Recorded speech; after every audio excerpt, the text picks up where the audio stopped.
P2 படத்தின் கதாநாயகன் பகத் விக்ராந்த் அவர்களை அன்போடு மேடைக்கு அழைக்கிறோம்.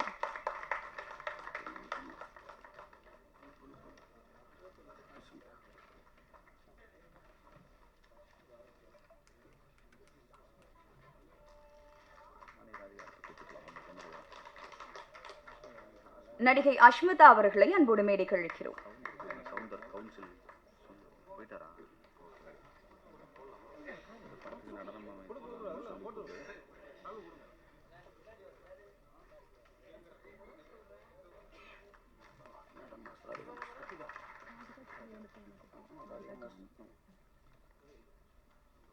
P2 படத்தோட கொரியோகிராஃபர்ஸ் ராதிகா மற்றும் ஜானி அவர்களை அன்போடு மேடைக்கு அழைக்கிறோம்.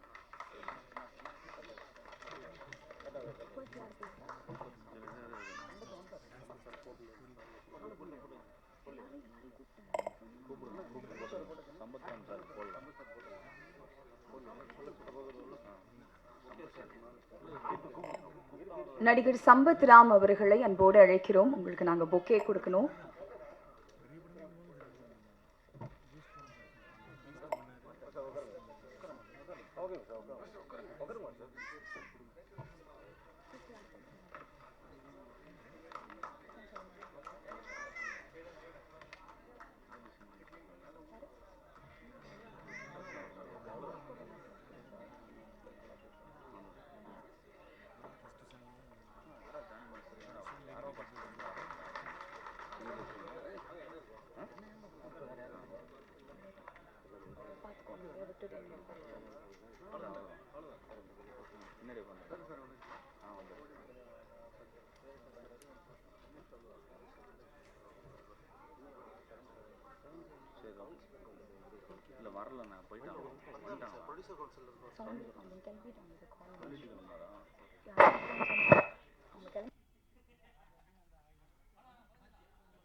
நடிகர் சித்தா தர்ஷன் அவர்களை அன்போடு மேடைக்கு அழைக்கிறோம்.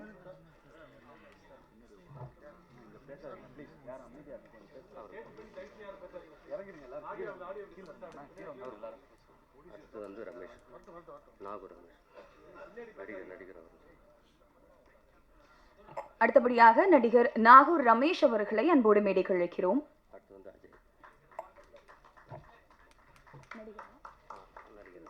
நடிகர் அஜய் அவர்களை அன்போடு மேடைக்கு அழைக்கிறோம்.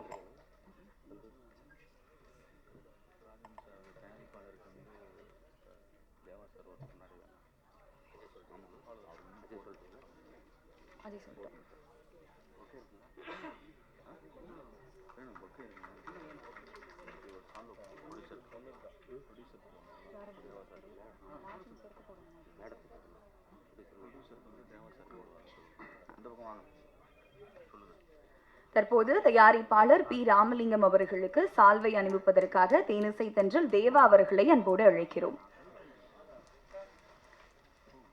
தயாரிப்பாளர் அவருக்கு சால்வை அணிவிக்குமாறு அன்போடு கேட்டுக்கொள்கிறோம்.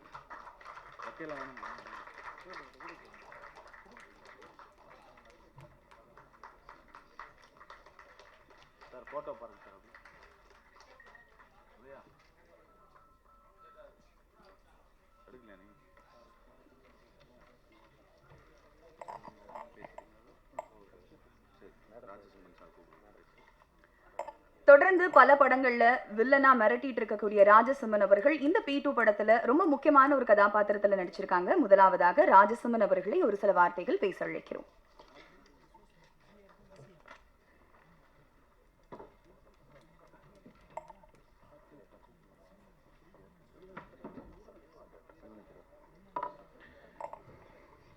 எல்லாருக்கும் வணக்கம்.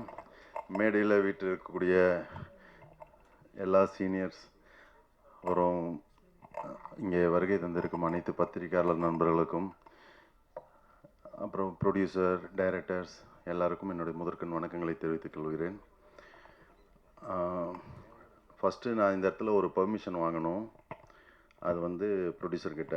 ஏன்னா இது இந்த படத்தோட ஃபங்க்ஷன். நான் ஒரு சில விஷயங்களை நான் இந்த இடத்துல தெளிவு பண்ணணும். அது நேராக வச்சுக்கிறேன். ஒரு சில விஷயங்களை தெளிவுபடுத்தணும். அதுக்கு ஃபஸ்ட்டு என்னுடைய சொந்த விஷயம். அது நான் ஒரு பெர்மிஷன் வாங்கிக்கிறேன். ஒரு 5 மினிட்ஸ் நான் பேசணும் சார். Producer sir, okay. அப்புறம் இயக்குனர்கிட்டையும் பெர்மிஷன் வாங்கிக்கிறேன். என்னென்னா, ஒரு பெரிய ஒரு விஷயம் நம்ம சினிமா இண்டஸ்ட்ரிக்குள்ளே நடந்துகிட்ருக்கு. அது வந்து இந்த படத்தை தாண்டின விஷயம். ஆனால் சினிமா சம்மந்தப்பட்ட விஷயந்தான். இதை தவிர வேறு எதையும் நம்ம பேச போகிறதில்லை. நான் இந்த இடத்துல என்னென்னா, ஒரு குறிப்பிட்ட தேதி சொல்லி அந்த தேதி வரைக்கும் எல்லா ஷூட்டிங்கும் முடிக்கணும். அதுக்கப்புறம் வந்து ஒரு குறிப்பிட்ட தேதி சொல்லியிருக்காங்க. அந்த தேதிக்கு அப்புறம் எந்த படமும் பூஜை போடக்கூடாதுன்னு சொல்லியிருக்காங்க. இதெல்லாம் வந்து கண்டிப்பாக நடக்கிற விஷயம் கிடையாது. அவங்க அது சொல்கிற காரணம் வந்து பார்த்திங்கன்னா, நடிகர்கள் மற்றும் தொழில்நுட்ப கலைஞர்களுடைய கட்டுக்கடங்காத சம்பளம் அப்படின்னு சொல்கிறாங்க. 2 ரூபாய்க்கும் இட்லி விற்கிது, 50 ரூபாய்க்கும் இட்லி விற்கிது. எந்த கடையில் இட்லி வாங்கி சாப்பிட்ணுங்கிறது நான் தான் முடிவு பண்ணணும். சும்மாவும் இட்லி கிடைக்கும், சரியா?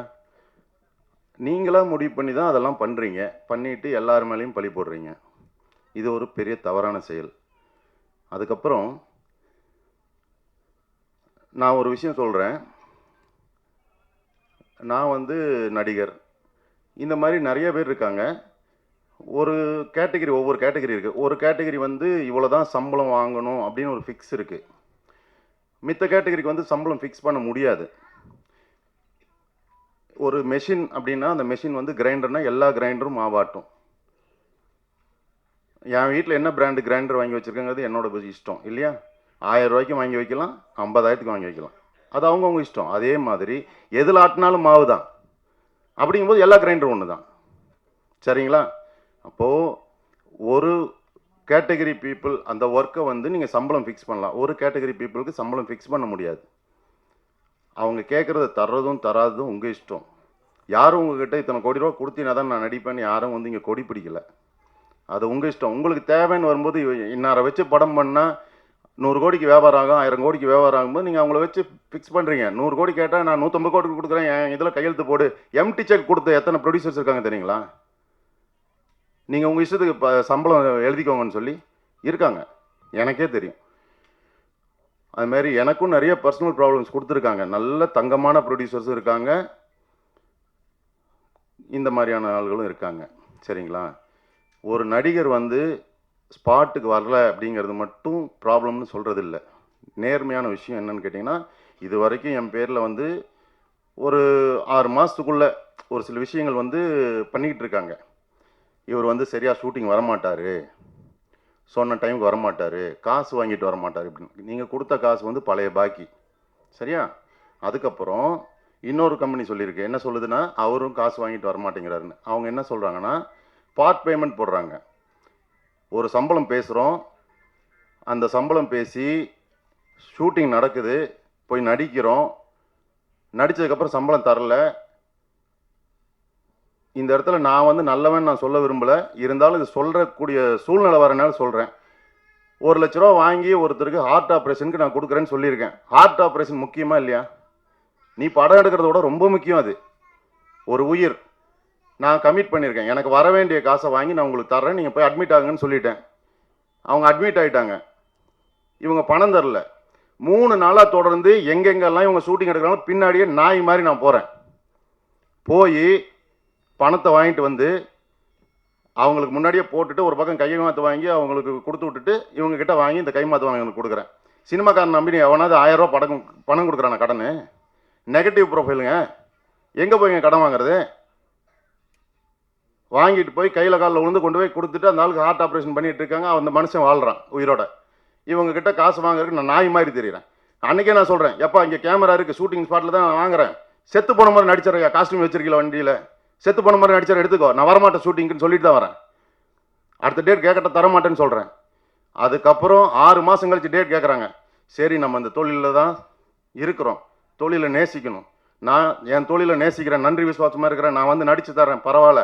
ஆனால் தேதி கன்ஃபார்ம் பண்ணுறதுக்கு முன்னாடி எனக்கு அந்த பேமெண்ட் என்னவோ அந்த பேமெண்ட்டை கொடுத்துருங்க, நான் வந்து நடித்து தரேன், தேதிக்கெல்லாம் கன்ஃபார்ம் பண்ணி தரேன்னு சொல்கிறேன். தரவே இல்லைங்க. நைட்டு 12:20க்கு பார்த்து பேமெண்ட் போடுறாங்க, காலையில் 7 மணிக்கு ஷூட்டிங் ஸ்பாட்டுன்றாங்க. எப்படிங்க வர முடியும்? ஒரு நடிகர் என்ன உங்கள் வீட்டில் வேலைக்காரனா, உங்கள் வீட்டில் வாட்ச்மேனா, அங்கேயே தான் உட்காந்துருப்போம், சரி இழுத்துட்டு போயிடலான்னு சொல்கிறதுக்கு 1000 வேலை இருக்கும்ல. வரலன்னு சொல்லிட்டு நீங்கள் ரெட் கார்டு கொடுக்குறீங்க எனக்கு. நீங்கள் யாருங்க எனக்கு ரெட் கார்டு கொடுக்குறக்கு? கன்சியூமர் கோர்ட் போனேன்னா கம்பி அணுவீங்க. ஒரு நடிகர், ஒரு தனி மனுஷன் நடிக்கக்கூடாதுன்னு எவன் சொல்கிறது?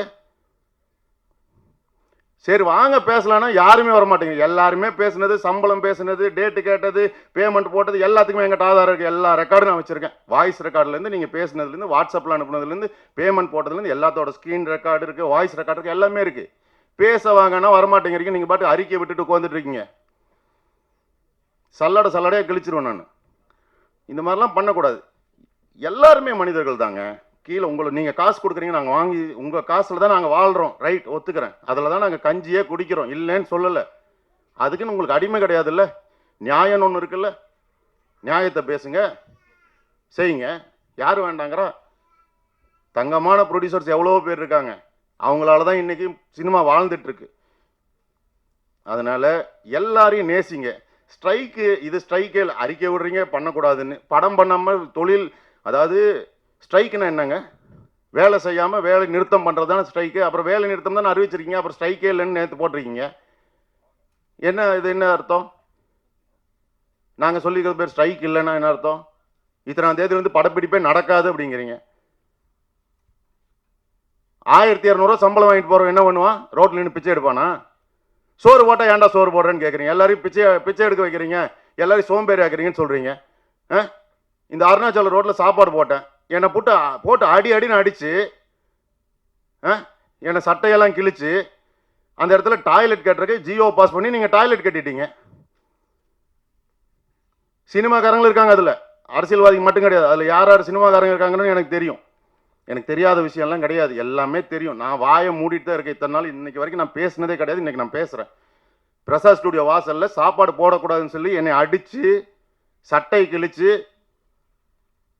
இன்னைக்கு வரைக்கும் பிக் அண்ட் ரூட்ஸ் கேட்டுட்டு இருக்கேன், எனக்கு பைட்ஸ் கொடுங்க, எதனால் நீங்கள் சாப்பாடு போடுறதில்ல, அந்த இடத்துல பார்சலாக கொடுத்துட்டீங்க, எதனால் அங்கே சாப்பாடு கொடுக்குறதில்ல, உட்கார வச்சு ஏன் கொடுக்குறதில்லன்னு. பொறுங்க, நாள் வரும் நான் சொல்கிறேன் அப்படின்னு. இன்னைக்கு நான் சொல்கிறேன். ஏன் சோறு போடுறது தப்பா? நான் கேட்குறேன். ஆமாம், பப்ளிசிட்டிக்காக பண்ணுறேன் அப்படின்னு. ஆமாம், பப்ளிசிட்டிக்காக தான் பண்ணுறேன்.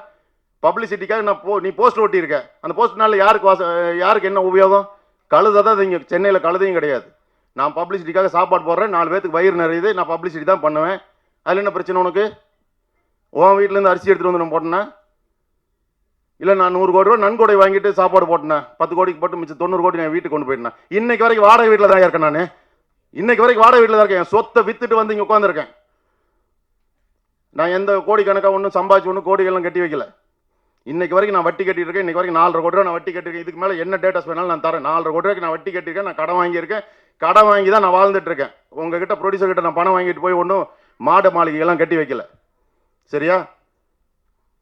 1000 விஷயம் இருக்கு உள்ளுக்குள்ளே எரிஞ்சிக்கிட்டு இருக்கு. நான் பூராலாம் சொல்ல முடியாது இந்த இடத்துல, அது ரொம்ப அசிங்கமாயிரும்.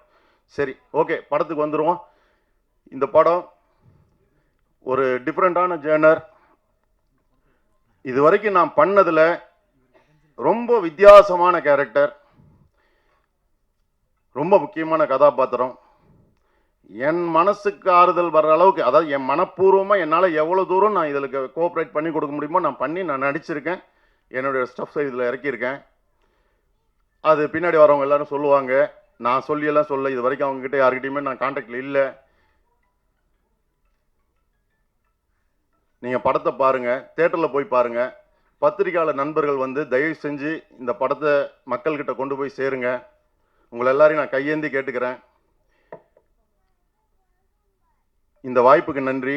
இந்த வாய்ப்பு கொடுத்த ப்ரொடியூசருக்கு, டைரக்டருக்கு, முக்கியமாக கேமராமேன் தான் என்னை கூப்பிட்டாரு, பேசினார். மேனேஜர் ரவி அண்ணன் இருக்கார், அவர் பேசினார். இவங்க எல்லாருக்கும் எனக்கு இந்த வாய்ப்பு கொடுத்தாங்க. எல்லாருக்கும் நன்றி. வணக்கம்.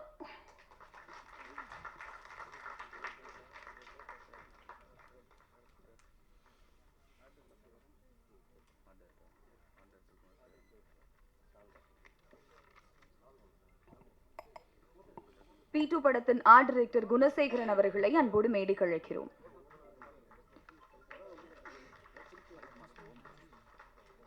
ஃபைட் மாஸ்டர் ஓம் பிரகாஷ் அவர்களை அன்போடு மேடைக்கு அழைக்கிறோம்.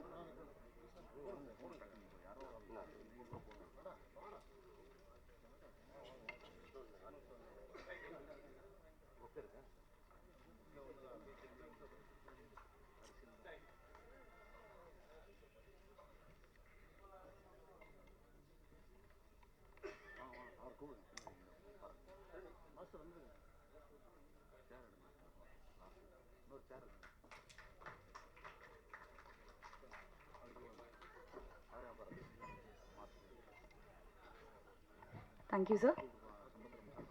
அடுத்து பேச போறவங்களை பத்தி சொல்லணும் அப்படின்னா இவர்கிட்ட எந்த விதமான கேரக்டர் கொடுத்தாலும் சரி, அது போலீஸா இருக்கட்டும், ரவுடியா இருக்கட்டும், இப்படி எதுவா இருந்தாலும் தன்னை முழுமையா ஈடுபடுத்திக்கிட்டு சிறப்பான நடிப்பை வெளிப்படுத்தக்கூடிய நடிகர் சம்பத்ராம் அவர்களை அன்போடு பேச அழைக்கிறேன்.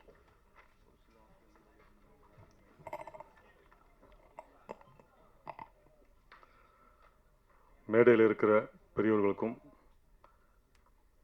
ஊடக நண்பர்களுக்கும் பத்திரிகை நண்பர்களுக்கும் என்னுடைய மனமார்ந்த காலை வணக்கத்தை தெரிவிச்சுக்கிறேன். நம்மளும் நிறைய படம் பண்ணிட்டோம். சரி, நல்ல நல்ல கேரக்டர் பண்ணணுன்ற ஆசை எல்லாரும் போல் எனக்கும் வரும். அப்பப்போ சின்ன சின்னதாக பண்ணிட்டே இருப்பேன். திடீர்னு மலையாளத்தில் கூப்பிட்டு மோகன்லால் சார் படத்தில் முக்கிய வில்லனா ஒரு 15 வருஷத்துக்கு முன்னாடி கொடுத்தாங்க. அங்கேருந்து முடிச்சுட்டு சரி நம்ம மலையாளத்திலே பண்ணிட்டோமே, தமிழ்லையும் வந்து மெயின் வில்லனாக முயற்சி பண்ணுவோம் அப்படின்னு சொல்லி ஒரு 6 மாதம் எந்த படமும் நடிக்காமல் மாயி படத்தோட இயக்குனர் சூரிய பிரகாஷ் சாரோட டைரக்ஷனில் வருஷ நாடுன்னு ஒரு படம் மெயின் வில்லனாக வாய்ப்பு கிடைச்சிது.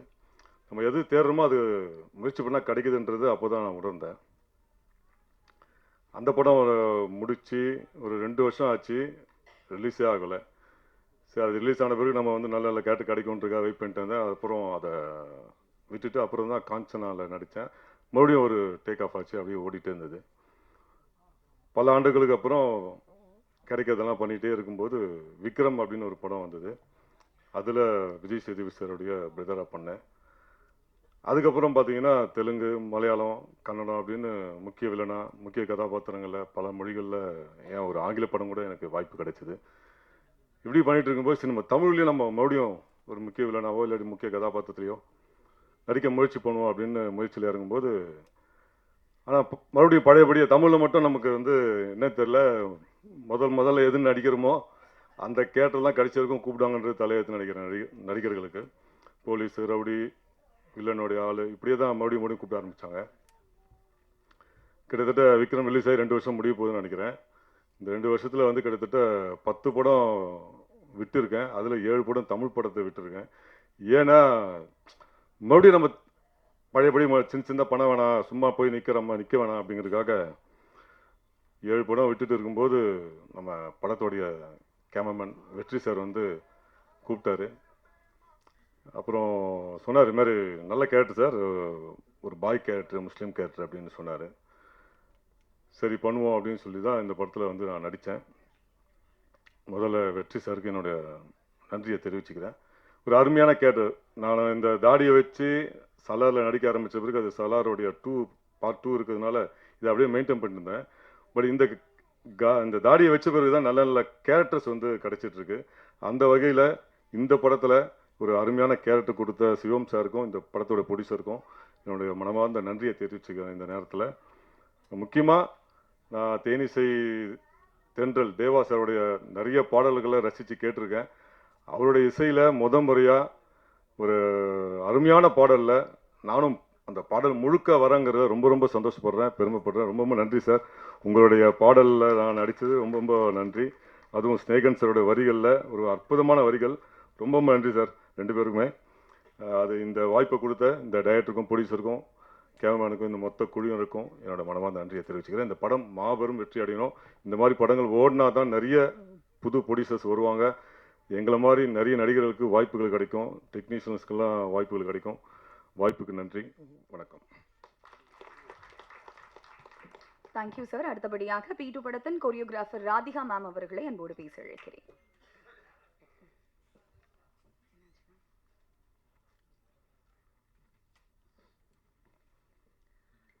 மேடையில் அமைந்திருக்கும் அனைத்து ஜாம்பவான்களுக்கும் வணக்கம்.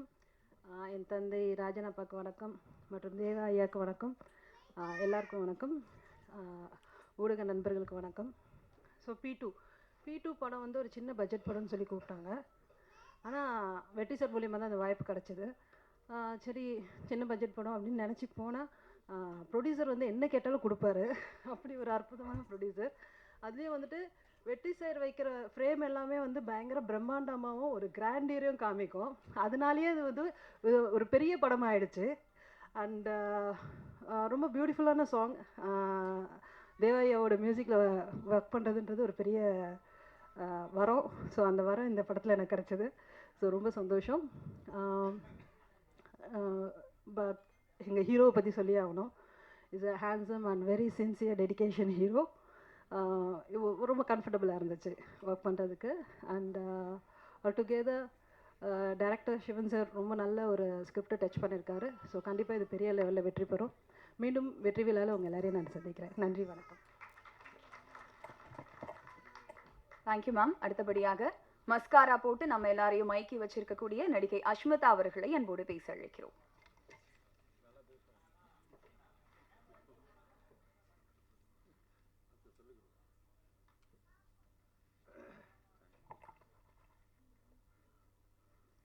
அனைவருக்கும் வணக்கம்.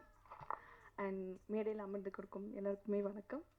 அண்ட் மீடியா பீப்புள் அவங்களுக்கும் வணக்கம். ஸோ P2 அது நீங்கள் சாங் பார்த்துருப்பீங்க. ஸோ எனக்கும் ரொம்ப பிடிச்சிருந்தது. எல்லா சாங்குமே நல்லா இருந்துச்சு பார்க்க. ரொம்ப பியூட்டிஃபுல்லாக எடுத்திருக்காங்க cameraman sir and director sir, producer sir. Thank you so much இந்த வாய்ப்பு எனக்கு கொடுத்ததுக்கு. And master Jani master, thank you so much. பியூட்டிஃபுல்லாக கொரியோகிராஃப் பண்ணியிருக்காங்க ஜானி மாஸ்டர். எனக்கும் ரொம்ப பிடிச்சிருக்கு. பஞ்சாபி பலகாரம் நைஸ், நல்லா இருந்துச்சு. நான் நிறைய வாட்டி அந்த லிங்க் எனக்கு ஷேர் பண்ணும்போது நிறைய வாட்டி நான் கேட்டுகிட்டே இருந்தேன். ரொம்ப சூப்பராக இருக்குல்ல, நல்லா பண்ணியிருக்கோம்ல அப்படின்ட்டு. ஸோ பாலா என்னை இன்வைட் பண்ணல. So thank you so much Bala சாருக்கு, PRO. அண்ட் தேவா சார், உங்கள் கூட நான் 2வது சாங் பண்ணியிருக்கேன். ஸோ ரொம்ப பெருமையாக இருக்குது சார்.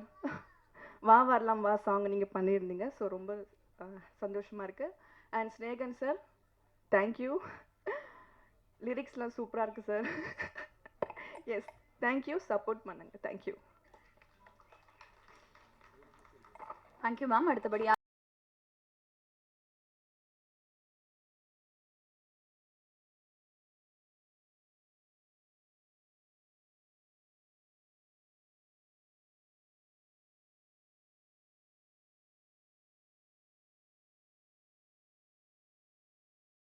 அவுட்புட் கொடுத்துருக்கேன்.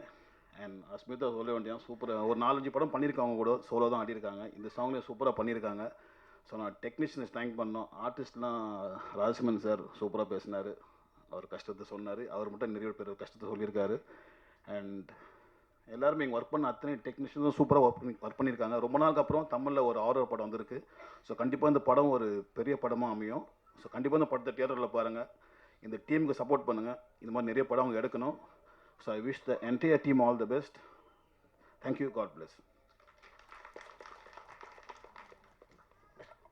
நான் ஒரே ஒரு நிமிஷம் பேசிக்கிறேன். ராஜ் சிங் சார் பற்றி தான் சொல்லணும். ஆக்சுவலி சார் அவர் என்ன பிரச்சனை எதுவுமே எனக்கு தெரியாது. அவரோட மன வருத்தத்தை இங்கே ஷேர் பண்ணிக்கிட்டாரு. பட் எனக்கு சார் கூட இருக்கிற எக்ஸ்பீரியன்ஸ் வந்து, நான் ஒரு சின்ன படம் டைரக்ஷன் பண்ணேன். ஸோ அதில் வந்து சார் வந்துட்டு அவர் மெயின் ரோல் பண்ணார். அவரை மாதிரி ஒரு கோஆப்ரேட்டிவ் ஆர்டிஸ்ட்டை பார்க்கவே முடியாது. சின்ன பட்ஜெட்டுக்கு கிடைச்ச ஒரு பெரிய வரோன்னா அது ராஜ்சிங் சார் தான். ஏன்னா அதை நான் டேரக்டராகவும் ஒரு டெக்னீஷியனாகவும் நான் அதை வந்து உணர்ந்தேன். அந்த அந்த அன்னைக்கு வந்து சூழ்நிலையில் என்னால் ஒரு கேரவேன் கொடுக்க முடியல. ஒரு ஃபுல் நைட் அவர் வந்து அவரோட கார்லேயே ஏசி போட்டு உட்காந்துட்டு கூப்பிடும்போது வந்து ஒர்க் பண்ணி கொடுத்துட்டு போனார். So is such a dedication and very sincere artist. அதனால் அவர் மனவருத்தம் என்னன்றது எனக்கு தெரியல. பட் நான் உங்களை ரொம்ப பெருமையாக நினைக்கிறேன் ராஜ்சிங் சார். நன்றி.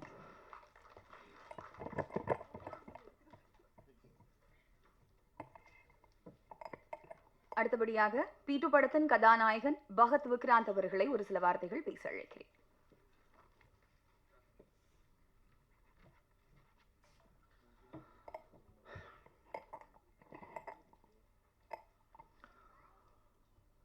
நான் இப்போ வரைக்கும் கன்னடா தெலுங்கில் ஒரு 8-9 மூவிஸ் பண்ணியிருக்கேன். தமிழில் இதனோட ஃபர்ஸ்ட் மூவி. இந்த ஒரு ட்ரெய்லர் லான்ச், அப்படியே சாங்ஸ் ஆடியோ லான்ச், இந்த ஒரு ப்ரோக்ராமுக்கு வந்திருக்கா எல்லா கெஸ்ட்டுக்கும் வணக்கம். அப்படியே ப்ரெஸ் அண்ட் மீடியா எல்லாருக்கும் வணக்கம். என்னோட கேரக்டர் பற்றி சொல்லணும்னா, இந்த ஒரு ஹோல் மூவிக்கு ஒரு கனெக்ட் ஆகிற ஒரு கேரக்டர் தான். இந்த மூவிக்கு சப்போர்ட் பண்ண எல்லா கோ ஆர்டிஸ்ட், எல்லா டெக்னீஷியன்ஸ் எல்லாருக்கும் தேங்க்ஸ் சொல்கிறேன். அப்படியே என்னோட பெரிய ஒரு சான்ஸ் என்னென்னா, என்னோட ஃபர்ஸ்ட் தமிழ் மூவிக்கு தேவ சார் மியூசிக் வந்து பண்ணியிருக்காரு. இதுதான் ரொம்ப தேங்க்ஸ் சார். எல்லா ப்ரெஸ் அண்ட் மீடியாவுக்கு ஒரு ரிக்வெஸ்ட் பண்ணுறேன். கண்டிப்பாக இந்த ஒரு மூவி சக்ஸஸ் ஆகணும். அது எல்லாமே உங்களை ஹேண்டில் இருக்குது. ஏன்னா ஒரு மூவிக்கு வந்து ஒரு ஆர்டிஸ்ட்டு, டெக்னீஷியன்ஸ் அந்த மாதிரி ஒரு 20-25 மெம்பர்ஸ் இருப்பார். ஆனால் அவரோட ஃபேமிலி எல்லாம் ஒரு கவுண்ட் பண்ணால் நியர்லி ஒரு 250-300 மெம்பர்ஸ் ஆவார். ஸோ இப்படி நிறைய மூவிஸ் வரணும். ஸோ எல்லாருக்கும் இது ஒரு இந்த மாதிரி சான்ஸ் கிடைக்கணும். என்னோட ப்ரொடியூசர் ராமலிங்கம் சார், இவர் வந்து மறுபடியும் நிறைய மூவிஸ் பண்ணணும்னு நான் ஒரு ரிக்வெஸ்ட் பண்ணுறேன். ஸோ இதுக்கு எல்லோரும் உங்களை சப்போர்ட் வேணும். ஸோ இந்த ஒரு சான்ஸ் எனக்கு கொடுத்துருக்காங்க டைரக்டர் சிவம் சார், உங்களுக்கு தேங்க்ஸ் சொல்கிறேன் சார். அப்படியே இந்த ஒரு சான்ஸ்க்காக எனக்கு யாரெல்லாம் சப்போர்ட் பண்ணாரோ அவருக்கு எல்லாருக்கும் தேங்க்ஸ் சொல்கிறேன். வெற்றி சார்,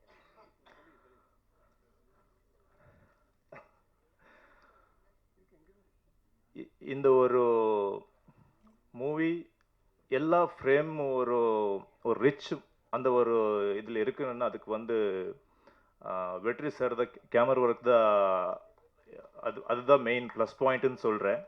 அப்படியே விஎஃப்எக்ஸ் டீம் எல்லாரும், அப்படியே ஹோல் டீம், இந்த ஒரு மூவி ஜெயிக்கிறதுக்கு எல்லாரும் சப்போர்ட் பண்ணுறாரு. அப்படியே உங்களோட சப்போர்ட் கூட வேணும். இந்த மூவி வந்து 9th ரிலீஸ் ஆகிட்டு இருக்கு. உங்களோட ஃப்ரெண்ட்ஸ், ஃபேமிலி எல்லோரும் வந்து பாருங்கள். அப்படியே எல்லோரும் எந்தெந்த இடத்துல ரிலீஸ் ஆக போகிறதோ எல்லா இடத்துல வந்து பார்க்குற சொல்லுங்கள். ஸோ எல்லோருக்கும் தேங்க்ஸ் சொல்கிறேன். Thank you so much. Thank you sir. அடுத்தபடியாக நடிகர் அஜித்குமார் அவர்களோட திரை பயணத்துல தவிர்க்க முடியாத படமா அமைஞ்ச சிட்டிசன் படத்தின் இயக்குனரும் பல நல்ல கதாபாத்திரங்கள் மூலமா சிறந்த நடிகராகவும் திகழக்கூடிய சிறப்பு விருந்தினர் சரவணன் சுப்பையா அவர்களை அன்போடு பேச அழைக்கிறேன்.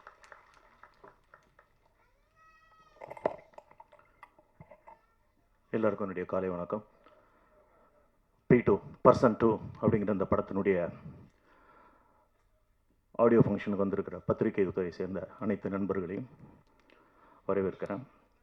மேடையில் இருக்கக்கூடிய சிறப்பு விருந்தினர்கள் அனைவரையும் வரவேற்கிறேன். என்னுடைய படத்திற்கு மிகப்பெரிய இசையை கொடுத்து இன்னைக்கு காலையில் கூட சார் தேவ சார் பூக்காரா சாங்கை பற்றி தனியாக ஒரு ஆர்டிக்கல் பண்ணிகிட்டு இருந்தாங்க, அஜித் 32ன்னு சொல்லி போட்டு. So thank you sir. நிறைய முறை சொல்லியிருக்கிறேன். அசிஸ்டன்ட் டைரக்டராக இருக்கப்போ அவரோட 6 படம் அவுட் பண்ணியிருக்கேன், டைரக்டராக ஒரு படம் அவுட் பண்ணியிருக்கேன். அவருடைய மியூசிக்கில் இந்த படம் வந்து மினிமம் கேரண்டி எப்பயுமே இருக்கும் அவுட்ட போனால். ஆனால் ரொம்ப நல்லாவே இருக்குது மெலோடி சாங்கு. நென்னை சரணடைந்தேன் சாங் வந்து ரொம்ப சூப்பராக இருக்குது.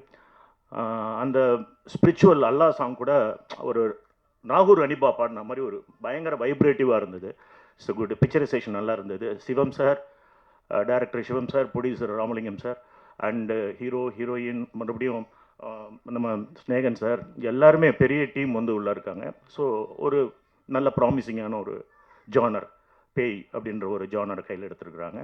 நிச்சயமாக ஒரு மினிமம் கேரண்டியோடு அந்த படம் குறைந்தபட்சம் இல்லாமல் நல்ல வெற்றியும் தொடும் அப்படின்ற நம்பிக்கையோட, ராதிகா உங்களை விட்டுனேன், உங்களுடைய கோரியோகிராஃப், ஜானி மாஸ்டர் கோரியோகிராஃப், அப்புறம் கேமராமேன் சார், யாரையா விட்டுருந்தா எக்ஸ்கியூஸ் பண்ணணும். உங்கள் எல்லாருக்கும் என்னுடைய வாழ்த்துக்களை தெரிவிக்கிறேன். நன்றி, வணக்கம். Thank you sir. அடுத்தபடியாக தாய்மையின் உச்சத்தையும் நட்பின் ஆழத்தையும் காதலின் தீவிரத்தையும் தன் வார்த்தைகளால் அடித்தளமிட்டு தமிழ் சினிமாவில் உச்சம் தொட்ட கவிஞர் சிநேகன் அவர்களை அன்போடு பேச அழைக்கிறேன். அனைவருக்கும் வணக்கம். இந்த விழா எடுத்தோடனே 4th gear 6th gear போயிட்டே இருக்குது. அதனால் வேண்டி நம்ம படத்தை பற்றி பேசலாம்னு நினைக்கிறேன். முதல்ல இந்த படம் வந்து இந்த இடத்துக்கு வந்திருக்கிறதுக்கு நாங்கள் எல்லாருமே சேர்ந்து ராமலிங்கம் சாருக்கு தான் நாங்கள் நன்றி சொல்லணும். காரணம் வந்து சிவம் சாருடைய போராட்டம் மிகப்பெரிய போராட்டம். கிட்டத்தட்ட எனக்கு வந்து ஒரு ஏறத்தாழ ஒரு 6-7 வருடங்களாக தெரியும்னு நினைக்கிறேன். இடையில் வந்து ஆக்சிடெண்ட் ஆகி கால் வந்து பிரேக் ஆகி வீட்டில் கட்டு போட்டு தொட்டில் கட்டி படுத்திருப்பார். அப்போ கூட அந்த வீடியோ ஒரு செல்ஃபி வீடியோ எடுத்து அனுப்புவார். எப்படியா படம் பண்ணிடணும் சார்பார். அவர் எந்திரிச்சு நடக்கவே முடியாத ஒரு சூழலில் கூட அவ்வளோ தவிப்பில் அவருடைய தேடுதல்ங்கிறது மிகப்பெரிய தேடுதல். அதுக்கு வந்து ஒரு பெரிய பக்கபலமாக இருந்தது கேமராமேன் வெற்றி சார். அதில் வந்து மறுக்கவே முடியாது. நான் இருவரும் வந்து அந்த அளவுக்கு போராடி இருக்காங்க. அவங்களுடைய போராட்டத்துக்கு ஒரு களம் அமைத்து கொடுத்த தயாரிப்பாளர் ராமலிங்கம் சாருக்கு தான் இந்த நேரத்தில் வந்து டீம் சார்பாக மீண்டும் ஒரு நன்றி தெரிவித்துக் கொள்கிறோம். இப்போ இந்த படத்தில் எனக்கு ஒரு பெரிய சந்தோஷமே எல்லாமே நட்புகள். இங்கே வேலை பார்த்த எல்லாருமே இங்கே ஆரம்பித்தாங்க. பார்த்தீங்கன்னா எல்லா தொழில்நுட்ப கலைஞர்களும் நடிகர்களும் எல்லாமே நட்புகள். இதில் ரொம்ப நாள் கழித்து என்னுடைய தோழி வந்து அஸ்மிதாவை பார்க்குறேன். இப்போ என்னென்னா கேட்டிங்கன்னா அவங்க ஃபஸ்ட்டு ஒரு படத்தில் கூட வாய்ப்பு கிடைக்காத போது அவங்க பண்ண போராட்டங்கிறது அவங்கள திசை மாற்றி விட்டுருச்சோன்னு எனக்கு நிறைய வருத்தமெல்லாம் உண்டு. ஏன்னா அற்புதமான ஒரு பர்ஃபார்மர். ஆனால் வந்து அவங்கள வந்து ஒரு கிளாமர் டான்ஸாக வந்து இந்த சினிமா பார்க்கும்போது அவங்களுக்கான களம் அமையுங்கிற நம்பிக்கை எனக்கும் இருக்குது. அவங்க வந்து இன்றைக்கி ஒரு நட்பாக எப்பயோ வந்து தேடுதல் காலத்தில் இருந்தாலும் இன்றைக்கி வந்து நட்பாக என்னுடைய பாட்டுக்கு அவங்களுடைய நடனத்துக்கு என்னுடைய பாட்டும் அமைந்திருக்கிறது வந்து ரொம்ப சந்தோஷமாக இருக்குது. நிச்சயமாக தேடுதலை மட்டும் விடவே விடாதீங்க. ஏன்னா ஓடும் வரைக்கும் வெற்றி நிச்சயம், தேடும் வரைக்கும் வாழ்க்கை நிச்சயம்ங்கிறது இயற்கையுடைய கூற்று. அந்த தேடுதலையும் ஓடுதலையும் நிறுத்திட்டோம்னா அங்கே ஸ்டாப் ஆகிடும். தேடவே இயங்கி கொண்டு இருப்பது மட்டுமே நம்மளுடைய கடமை. அப்படி இருக்கும்போது அவங்களுடைய உழைப்புக்கு இந்த இடத்துக்கு வந்திருக்காங்க. அதுக்கு ஒன்றுமே வாழ்த்து சொல்லணும். அதுக்கப்புறம் வந்து ரொம்ப சந்தோஷமான ஒரு விஷயம் என்னென்னா தேவானந்த் சார் கூட நான் வந்து கொஞ்சம் இடைவெளிக்கு பிறகு மறுபடியும் சேர்ந்து பாடல் பண்ணது. காரணம் சமீபத்தில் ஒரு 10 வருட காலமாக எனக்கு ஒரு மிகப்பெரிய ஏக்கம் உண்டு. ஒரு கம்போஸ் பண்ணும்போது ஒரு பாடலாசிரியரும் இயக்குனரும் ஒன்றா உட்காந்து கம்போஸ் பண்ணுற அந்த கலாச்சாரம் போயிடுச்சுங்கிற வருத்தம் எங்களுக்கு இருக்கும். முன்னமேலாம் பார்த்தீங்கன்னா ஒரு கம்போஸிங்னா இசையமைப்பாளர் இருப்பார், 4 பேர் வாத்திய கருவிகளோடு உட்காந்துருப்பாங்க, ஒரு தயாரிப்பாளர் இருப்பார், இயக்குனர் ஒரு அசிஸ்டண்ட்டு, அப்புறம் பாடலாசிரியர். இப்படி பார்த்தீங்கன்னா ஒரு குறைந்தபட்சம் 10லேருந்து 15 பேர் அந்த கம்போஸிங்கில் இருப்போம். அப்போ பார்த்தீங்கன்னா ரொம்ப கலகலன்னு திருவிழா மாதிரி ஒரு கம்போஸிங் நடக்கும். ஒரு பாட்டு டியூன் பண்ணும்போதே எழுதுறது, சரியில்லைன்னு மாற்றுறது, ஒரு வரி வந்துருச்சுட்டா எல்லாரும் பாராட்டுறது, அந்த சந்தோஷமாக உருவாக்கின பாடல்களுடைய ஆயுள் இன்னைக்கு மிகப்பெரிய அழுத்தமாக இன்னைக்கு எவர்கிரீனாக இருக்கிறதுக்கு காரணமே அந்த இடத்துல படைப்பாளிகள் எல்லாம் சேர்ந்து படைத்த படைப்பு. ஆனால் 10 வருட காலமாக வெறும் டியூன் மட்டும்தான் வாட்ஸ்அப்பில் வந்துக்கிட்டு இருக்கு, வரிகள் மட்டும்தான் வாட்ஸ்அப்பில் போயிட்டுருக்கு. எங்கேயோ பாடுறாங்க, எங்கேயோ மிக்ஸ் பண்ணுறாங்க, எங்கேயோ வந்து கடைசி ஃபைனல் வரும் பொழுது அந்த வீடியோ பண்ணுவாங்க. லிரிக்கல் வீடியோன்னு வரும்பொழுது தான் நம்ம பாட்டு உசுரோடு இருக்கா, கை இருக்கா, கால் இருக்கா, நகம் இருக்கான்னு அப்போ தான் நம்ம பார்ப்போம் எது எடுப்பாங்க எது எடுக்க மாட்டாங்கன்னு. அதுலேருந்து மாறி நீண்ட நாட்களுக்கு பிறகு அண்ணன் தேவா அவர்களுடைய வேலை பார்த்தது எனக்கு இன்னும் மலர் நினைவுகளாக இருக்கிறது. காரணம் மனுநீதிங்கிற படத்தில் தான் நான் அவருடைய முதல்ல ஒரு ரோஜா தோட்டம் பூத்து குலுங்குதுன்னு நாங்கள் 2 பேரும் ஃபஸ்ட் அவருக்கு எழுதின முதல் பாட்டு அது. அன்னைக்கு தேவா அண்ணன் என்னை எப்படி கூப்பிட்டாரோ, அன்னைக்கு தேவா அண்ணன் எப்படி பாசமாக இருந்தாரோ அந்த பாசம் இன்றைக்கும் அப்படி இருக்குது. ஏன்னா நிறம் மாறாத பாசத்துக்கு சொந்தக்காரராக அண்ணன் இருக்காங்க. எனவே இந்த கல்ச்சர் நல்லா இருக்குது. இன்னொரு நன்றி சொல்லணும் சிவம் சாருக்கு. இப்போலாம் 2 பாட்டு வச்சு அதில் ஒரு பல்லவி ஒரு சரணத்தோடு முடிக்கிற கலாச்சாரத்தில் இருக்கும்போது 3 பாட்டு வச்சு அதுக்கு 2 சரணம் வச்சிங்களா, அதுக்கு நன்றி சொல்ல வேண்டியிருக்கிறது. ஆனால் எழுதுறதுக்கு படைப்பாளிகள் நிறையா இருக்காங்க, களமம் கிடைக்க மாட்டேது யாருக்குமே. இன்னொரு பக்கம் பார்த்திங்கன்னா நிறைய பேர் நண்பர்கள் பாடல் ரொம்ப நல்லா இருக்குது, ஆனால் இப்போ வர அந்த ட்ரெண்டிங்க்கு சரியாகுமா சார்னாங்க. என்னை பொறுத்த வரைக்கும் மக்களுக்கு புரியாத எதையும் படைப்பாக கருதுவது இல்லை. நான் இந்த பாடல்கள் புரிகிறது, அது படைப்பு. இந்த படத்துக்கு இது தேவை, இதை கொடுத்துருக்குறாங்க. அதனால் வேண்டி எது புதுசு எது பழசு எது ட்ரெண்டிங்கிறதெல்லாம் எனக்கு நம்பிக்கை கிடையாது. மக்களுக்கு போய் சேருவது மட்டும்தான் படைப்பு. அது போய் சேரலைன்னா அது படைப்பாகவே இருக்க முடியாது அப்படிங்கிறது என்னுடைய கூற்று. அந்த வகையில் ஒரு நல்ல படத்தில் நல்ல கதை அம்சத்தோடு இருக்கிற ஒரு படத்தில் நல்ல ஒரு நிறைவான ஒரு பணியை நான் செஞ்சுருக்கிறேங்கிற ஒரு பெரிய திருப்தி இருக்குது. எனவே இந்த மாதிரி தயாரிப்பாளர்கள் ஜெயிக்கணும். காரணம் இப்போ பெரிய படங்களால் வர பிரச்சனை தான் இன்னைக்கு ஸ்ட்ரைக்கு சொல்கிறோம். ஒரு பக்கம் வந்து சம்பள பிரச்சனை, ஒரு பக்கம் ப்ரெஸ்டீஜ் இஷ்யூ. ஏன்னா இந்த இந்த ஒட்டுமொத்த எப்போதுமே வந்து சமூகத்தில் உள்ள பிரச்சனைகளுக்கான முடிச்சுகளை அவிழ்ப்பது மொத்தம் கலைகளுடைய பணியாக இருந்துச்சு. நிறைய முடிச்சுகள் இருக்கும். ஜாதியால் விழுந்திருக்கும், மதத்தால் விழுந்திருக்கும், ஏற்றத்தால் விழுந்திருக்கும், ஏழ்மையால் விழுந்திருக்கும். இப்படி பல்வேறு முடிச்சுகளை அவிழ்த்து சரி செய்வது மட்டும்தான் கலையின் பணியாக இருந்தது.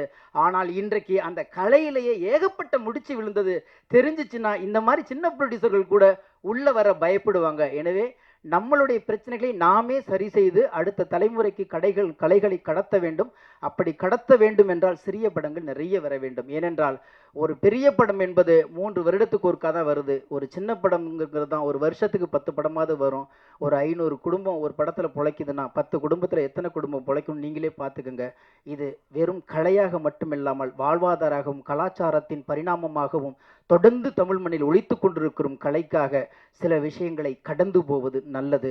காரணம், சினிமாவில் சண்டை போடுவர்கள் எல்லாம் சினிமாவை நேசிப்பவர்கள். நான் ஒருத்தனை வேணும்னு சொன்னால் தான் சண்டை போடணும், வேண்டான்னு சொன்னால் செல்ல ஆஃப் பண்ணிட்டு போயிட்டே இருக்கணும். நீ வேண்டான்னு முடிவு பண்ணிட்டேன்னா பேசவே தேவையில்லை. எதுக்கு வாதம், எதுக்கு விவாதம்? தூக்கி எறிஞ்சிட்டு போக வேண்டியதானே. எப்போதுமே ஒருத்தட்ட கோபம் இருக்கு, ஒரு சண்டை இருக்கு, ஒரு வாதம் இருக்குன்னா எனக்கு நீ வேணும், உன்னை விட்டு நான் போக மாட்டேங்கிறதான். அது கலையா இருக்கட்டும், குடும்பமா இருக்கட்டும், நட்பா இருக்கட்டும், சண்டை வர இடத்தில் பிடிமானம் அதிகம் இருக்கிறது என்பதை புரிந்து கொண்டு கடந்து போக ஆசைப்படுவோம். நன்றி, வணக்கம்.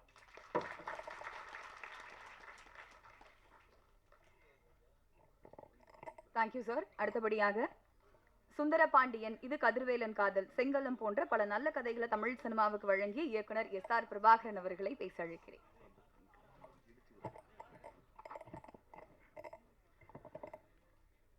அன்பிற்குரிய அனைவருக்கும் வணக்கம். P2 படத்தினுடைய ஆடியோ ட்ரெய்லர் லான்ச் ரொம்ப மகிழ்ச்சியாக இருக்குது, ரொம்ப சந்தோஷமாக இருக்குது. முதல்ல வந்து படத்தின் தயாரிப்பாளர் ராமலிங்கம் அவர்களுக்கு வந்து ஒரு பெரிய நன்றி. அடுத்து வந்து படத்தினுடைய இயக்குனர் சிவம் அவர்களுக்கு வாழ்த்துக்கள். மூன்றாவது வந்து படத்தினுடைய கேமராமேன் வெற்றி. எனக்கு இந்த வெற்றி சிவம் அவங்களாம் அறிமுகம் கிடையாது.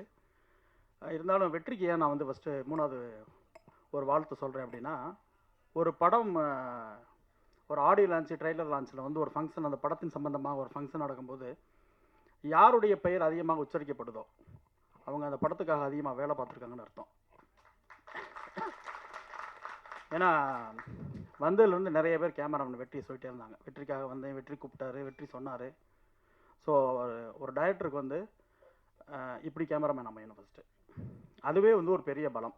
அதுக்கு வந்து அப்படி ஒரு கேமராமேனுக்கு அந்த ஃப்ரீடம் கொடுத்ததுக்காகவும் டைரக்டருக்கு ஃபுல் சப்போர்ட்டாக இருந்ததுக்காகவும் அந்த கேமராமேனுக்கு வந்து தேங்க்ஸ் சொல்லிக்கிறேன்.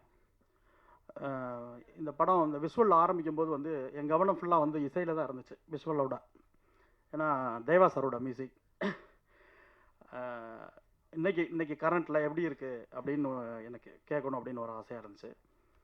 எங்கள் அண்ணன் ஸ்நேகனனுடைய வரிகள், சவுண்டில் மட்டும்தான் நான் ஃபஸ்ட்டு கவனமாக இருந்தேன்.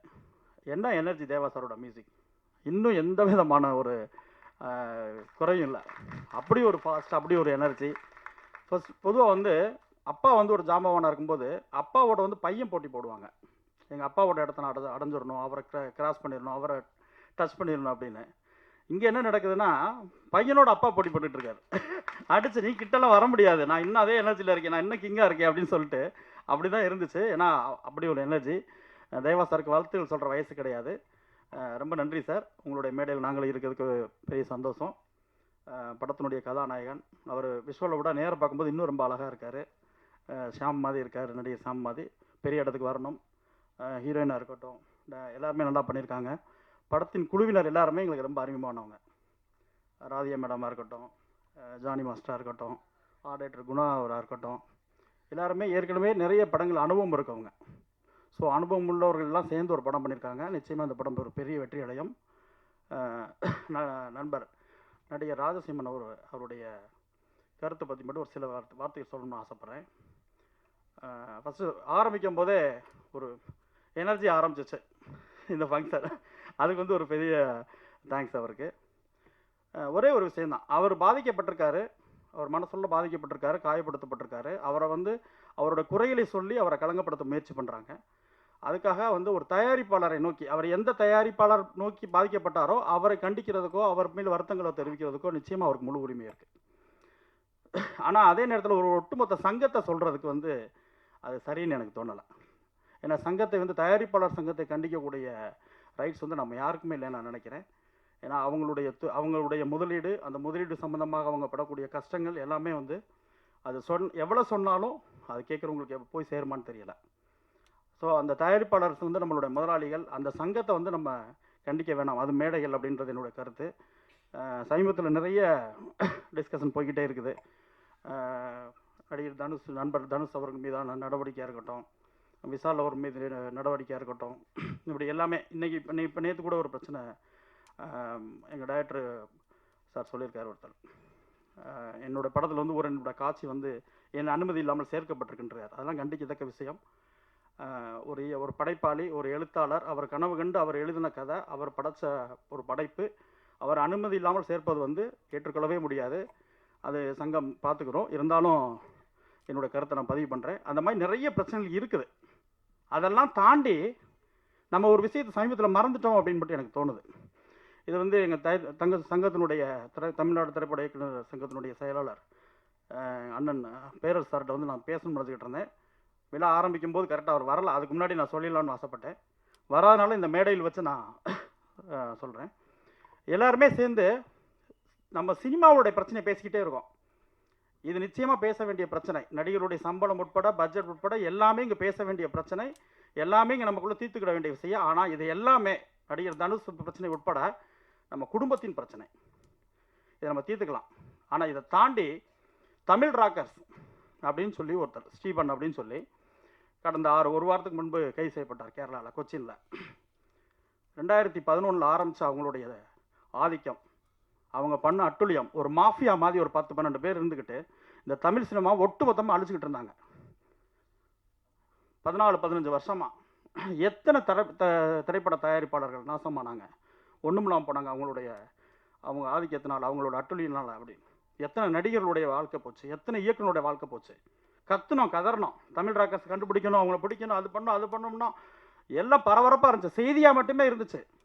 ஆனால் அதை ஒற்றை மனிதன் அதோட அட்மின் சொல்லி ஒருத்தனை அரெஸ்ட் பண்ணியிருக்காங்க. ஒரு குரல் தமிழ் சினிமாலேருந்து வரல. ஏன்னா இங்கே நம்ம பிரச்சனை பேசிக்கிட்டே இருக்கோம். நம்மளை அழிச்ச ஒருத்தனை பற்றி இது பண்ணியிருக்காங்க. ஒரு கேரளா கவர்மெண்ட் போலீஸ் அரெஸ்ட் பண்ணியிருக்காங்க. நம்ம தமிழ்நாடு அரசுக்கு ஒரு கோரிக்கை வைக்கலை, ஒரு கண்டனம் தெரிவிக்கலை. ஒரு மாஃபியா. நம்ம வந்து அதை பேசணும்னு நான் நினைக்கிறேன். ஒவ்வொரு சங்கமும், எங்கள் செயலாளர் அண்ணன் பேரரசு சாருக்கு வந்து நான் கோரிக்கை வைக்கிறேன். எங்கள் சங்கம் உட்பட ஒட்டுமொத்த 24 கிராஃப்ட்டும், எங்கள் சங்கத்தினுடைய கௌரவ தலைவர் செல்வமணி சார் இருக்காங்க, அவர் தலைமையில் இயங்கக்கூடிய தொழிலாளர் அமைப்பு இருக்குது. எல்லாரும் சேர்ந்து, தயாரிப்பாளர் சங்கம் சேர்ந்து ஒட்டுமொத்தமாக ஒவ்வொரு சங்கமும் தனி தீர்மானம் நிறைவேற்றி அவங்கள குண்டாஸில் போடணும். அவங்களுக்கு வந்து தமிழக அரசு, தமிழக போலீஸ் அவங்கள வந்து கண்ட்ரோலில் எடுத்து வெளியே வர முடியாத தண்டனை கொடுக்கணும். அவருக்கு பின்னாடி யாரெல்லாம் இருக்காங்கன்னு சொல்லி நம்ம கண்டிக்கணும். யாரையும் வெளியே வரவிடாத அளவுக்கு அவங்கள நம்ம பண்ணி, இதன் பிறகு தமிழ் சினிமாவை அழிப்பதற்காக எந்த ஒரு மாஃபியா கேங் கிளம்புனாலும் அவங்களுக்கு அச்சம் தரக்கூடிய அளவுக்கு அந்த தண்டனை இருக்கணும். அப்படி ஒரு அழுத்தத்தை இந்த அரசுக்கு நம்ம கொடுக்கணும் அப்படின்னு நான் ஒரு கோரிக்கையை வச்சுக்கிறேன். நன்றி. Thank you sir. அடுத்தபடியாக மாஸ் படங்களை கொடுத்து கமர்ஷியல் என்கின்ற தேசத்திற்கு தான் பேரரசு என்று நிரூபித்த இயக்குனர் பேரரசு அவர்களை பேச அழைக்கிறேன்.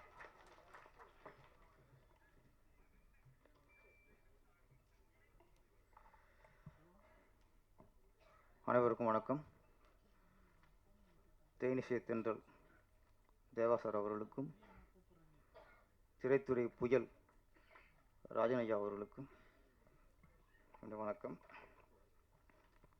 ஏன்னா இங்கே தென்றலும் புயலும் ஒன்றா உட்காந்துருக்கு. பக்கத்தில் குளிர் காற்று, வாடைக்காற்று, பனிக்காற்றெல்லாம் உட்காந்துருக்கோம்.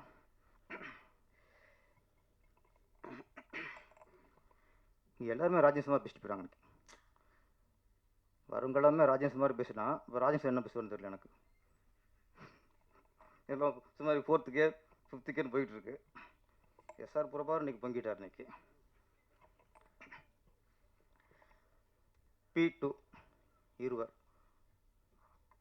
ட்ரெய்லர் உள்ள இப்போ உள்ள அந்த ட்ரெண்டிங் பாங்களா, ஒரு இந்த ஹாரர் மூவி நம்ம ட்ரெயிலர் பார்க்கும்போது ஒரு த்ரில்லர் இருக்குது, அதே சமயத்தில் ஒரு நல்ல மெசேஜும் இதில் இருக்குதுன்னு நினைக்கிறேன். நம்ம சம்பத் ராம் பண்ணியிருந்தார் அந்த பாய் கேரக்டர். கெட்டப் கரெக்டாக இருக்குது சார். ஆமாம்மா, உங்களுக்கு எதை போட்டாலும் கரெக்டாக தான் இருக்குது. அதனால உங்களுக்கு நல்லா இருக்குது.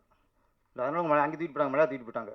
ஆமாம் ஆமாம், வெளியே போய் பெறதுக்கு அப்புறம் தான் தமிழுக்கு நம்ம அருமை தெரியும். இங்கே இருந்தால் தெரியாது. நீங்கள் ஆதங்கப்படாதீங்க, பெரிய இடத்துக்கு வந்துடுவீங்க. இப்போ சத்யராஜ்லாம் ஃபஸ்ட்டு அடியாள மாதிரி நடித்தவர் தான்.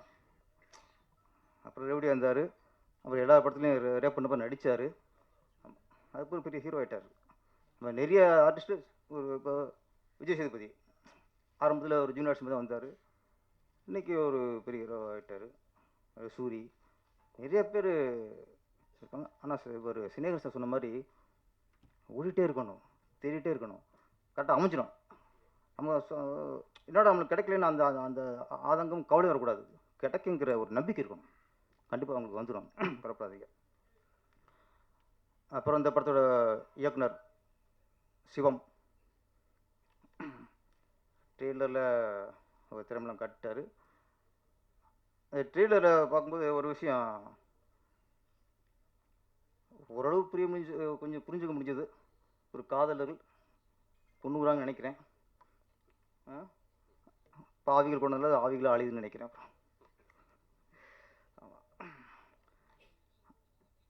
கடைசியாக பேய் பிடிச்ச உடனே நம்ம இங்கே ஓடுறோம்னா தற்காப்பு தான். மனுஷனுக்கு பிரிவினை அப்படிங்கும்போது வெவ்வேறு மதம், வெவ்வேறு தெய்வம். ஆனால் பிரச்சனை வந்துட்டா எல்லாத்தையும் ஒன்று தான் நம்மளுக்கு. நம்ம மாண்டூர் தற்காவில் பார்த்தா அங்கே முஸ்லீம் மட்டும் இருக்க மாட்டாங்க. அங்கே அதிகமாக இருக்கிறது இந்துக்களும் கிறிஸ்தவம் தான். நிறைய பேர் கை கட்டுவாங்க, அது கை குழந்தை கட்டுவாங்க, அவங்க கட்டுவாங்க. பார்த்தா நிறைய இந்துக்களும் கட்டுவாங்க. அப்போ மனுஷனுக்கு பிரச்சனைன்னு வந்துட்டா அல்லாவது, இயேசுவாது, சிவனாவது எல்லாம் ஒன்றுன்றான். பிரிவினைன்னு பேசும்போது தான் நான் அல்லாடா, நான் இயேசு, நான் பிள்ளையார், நான் முருகர் அப்படிமா. இப்போ முருகர் இல்லைங்கிறாங்க. அது வேறு, அது இன்னொரு பிரச்சனை போயிட்டுருக்கு. அதனால் இது ஒரு நல்ல விஷயம். யாருக்கு இருந்தாலும் எல்லா தெய்வமும் அவங்களுக்கு துணையாக இருக்குங்கிற விஷயம் நான் ட்ரெய்லரை பார்த்து கொஞ்சம் புரிஞ்சுக்கிட்டேன். அப்புறம் சினேகன் சார், கவிஞர் சினேகன் சார், இதுக்கு முன்னாடியே இந்த ஜீன்ஸ் படத்தை பற்றி சில இதெல்லாம் இன்டர்வியூலாம் பார்த்தேன். ஜீன்ஸ் படத்தில் வந்து ஐஸ்வர்யா ராய் வந்து ஹீரோயின். அப்போல்லாம் வைரமுத்து சார் தான் பாட்டு எழுதணும். இந்த எனக்கா அப்போ அதிசயங்களை பற்றி எழுதணும். அப்போ அவர் எழுத சொல்லும்போது நான் வந்து ஒரு எனக்கு ஐஸ்வர்யா நேராக ஒரு பார்த்துறேன் அப்படின்னு இருக்கார். சரி, ஓகே, கவிஞர் விருப்பப்படுறேன்ட்டு பாம்பேக்கு வைரம் சார் கூட்டி போயிருக்காங்க. கூட்டி போய் ஐஸ்வர்யாட்ட அறிமுகப்படுத்தி இவர் தான் படத்தோட கவிஞர் சொன்னோன்னா நான் கேட்டேண்ணா, ஒருத்தர் முந்திக்கிட்டு வந்து இல்லைனாலே அது இருக்குன்னு அர்த்தம். அவர் குற்ற உணர்வு உறுத்துறதுனால தான் டக்குனு வந்து ஆஜராகிறாரு. நாங்கள் விட மாட்டோம் என்ன. அப்போ அப்போ பார்த்ததுக்கப்புறம் ஐஸ்வர்யாயே வேக்கிற அளவுக்கு அதிசயிக்கிற அளவுக்கு அழகாக வர்ணிச்சார் வைரமுத்து. அந்த பாட்டை கேட்டு ஐஸ்வர்யாவே வேந்துட்டாங்க, இப்படி ஒரு கவிஞரான்ட்டு. அந்த மாதிரி இந்த படத்துக்கு கம்போசிங் நடந்திருக்கு. தேவா சார் உட்காந்துருக்காரு, டைரக்டர் சிவன் சார் உட்காந்துருக்காரு. ஒரு சிச்சுவேஷன் சொல்லியிருக்காரு அவர் டைரக்டர். என்ன சிச்சுவேஷன் சார்? தொட்டப்பட்டா ரோட்டு மேலே முட்டை போராட்டா, தொட்டுக்கொள்ள சிக்கன் தரட்டா, இந்த மாதிரி சாங் வேணும்னு இருக்காரு. ஓகே சார், நான் டியூன் போட்டாச்சு. யார் எழுத வைக்கலாம்? இதுக்கு பேர் போனவர் நம்ம சினேகன் கவிஞர் தான். அவர் கூப்பிட்டுருவோம். சிச்சுவேஷன் சொல்லியாச்சு, டியூன் சொல்லியாச்சு. அப்போ சினேகன் கேட்டாராம் யார் இடத்துல ஆடுறது நடிக்கிறதுன்ட்டு. அஸ்மிதா அப்படின்ட்டு. நான் அதோட ஒரு பார்த்துக்கிறேன் சார், அப்போ தான் எனக்கு வரிகள் வரும்னு இருக்காப்புல. சரி, ஓகே, கவிஞர் விருப்பப்படுறாரு, போய் அஸ்மிதா அறிமுகத்துக்குவோம் அப்படின்ட்டு சிவன் சார் கூட்டிகிட்டு. டேரக்டருக்கு வேறு வேலை இல்லை, டேரக்டர் மாதிரி ஒரு பொழப்பு எதுவுமே இல்லை. சரி, கவிஞர் கேட்டாருன்ட்டு கூட்டி போய் அஸ்மிதா நீங்கள் ஷூட்டிங் வந்திருக்காங்க, அஸ்மிதான்ட்டு அப்படியே பார்த்து 5 நிமிஷம் பேசிட்டு வந்திருக்காரு. வந்தவுடனே வரி போட்டாராம், பஞ்சாபி பலகாரம் பார்த்தாலே பசி ஆறும், செய்யாத சேதாரம், நான் தான் உன் ஆதாரம். அஸ்மிதா பார்த்து வரும்போது சொல்லிட்டாராம் வரிய. அந்த அளவுக்கு எங்கள் கவிஞர்.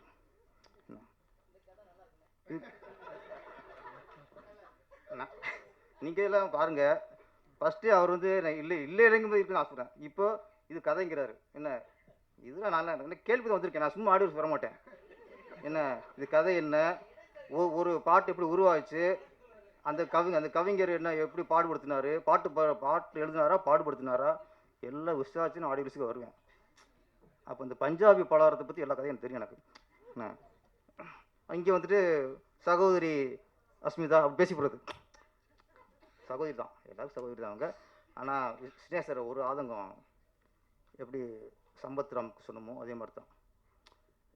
சில நேரங்களில் கலைஞருடைய வழி திசை மாறிடும்.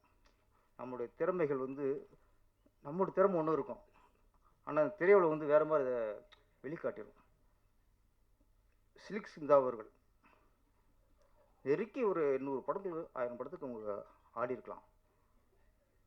ஆனால் இன்றைக்கும் சில்க் சிந்தானா அலைகள் ஓதியில் தான் அந்த கேரக்டர் நம்ம ஞாபகம் இருக்குது. எத்தனை படம் நடிச்சாரு, அது அந்த படத்தில் அவங்களுடைய திறமை, அதான் ஒரிஜினல் திறமை அது. அது மாதிரி அஸ்மிதா அவங்களுக்கு ஃபியூச்சரில் நல்ல ஒரு கேரக்டர் அமையும். ஆமாம், இப்படியே ஒரு காட்சி பொருளாக கவர்ச்சி பொருளாலாம் கடந்து போயிடாது, நம்பிக்கையோட இருங்க.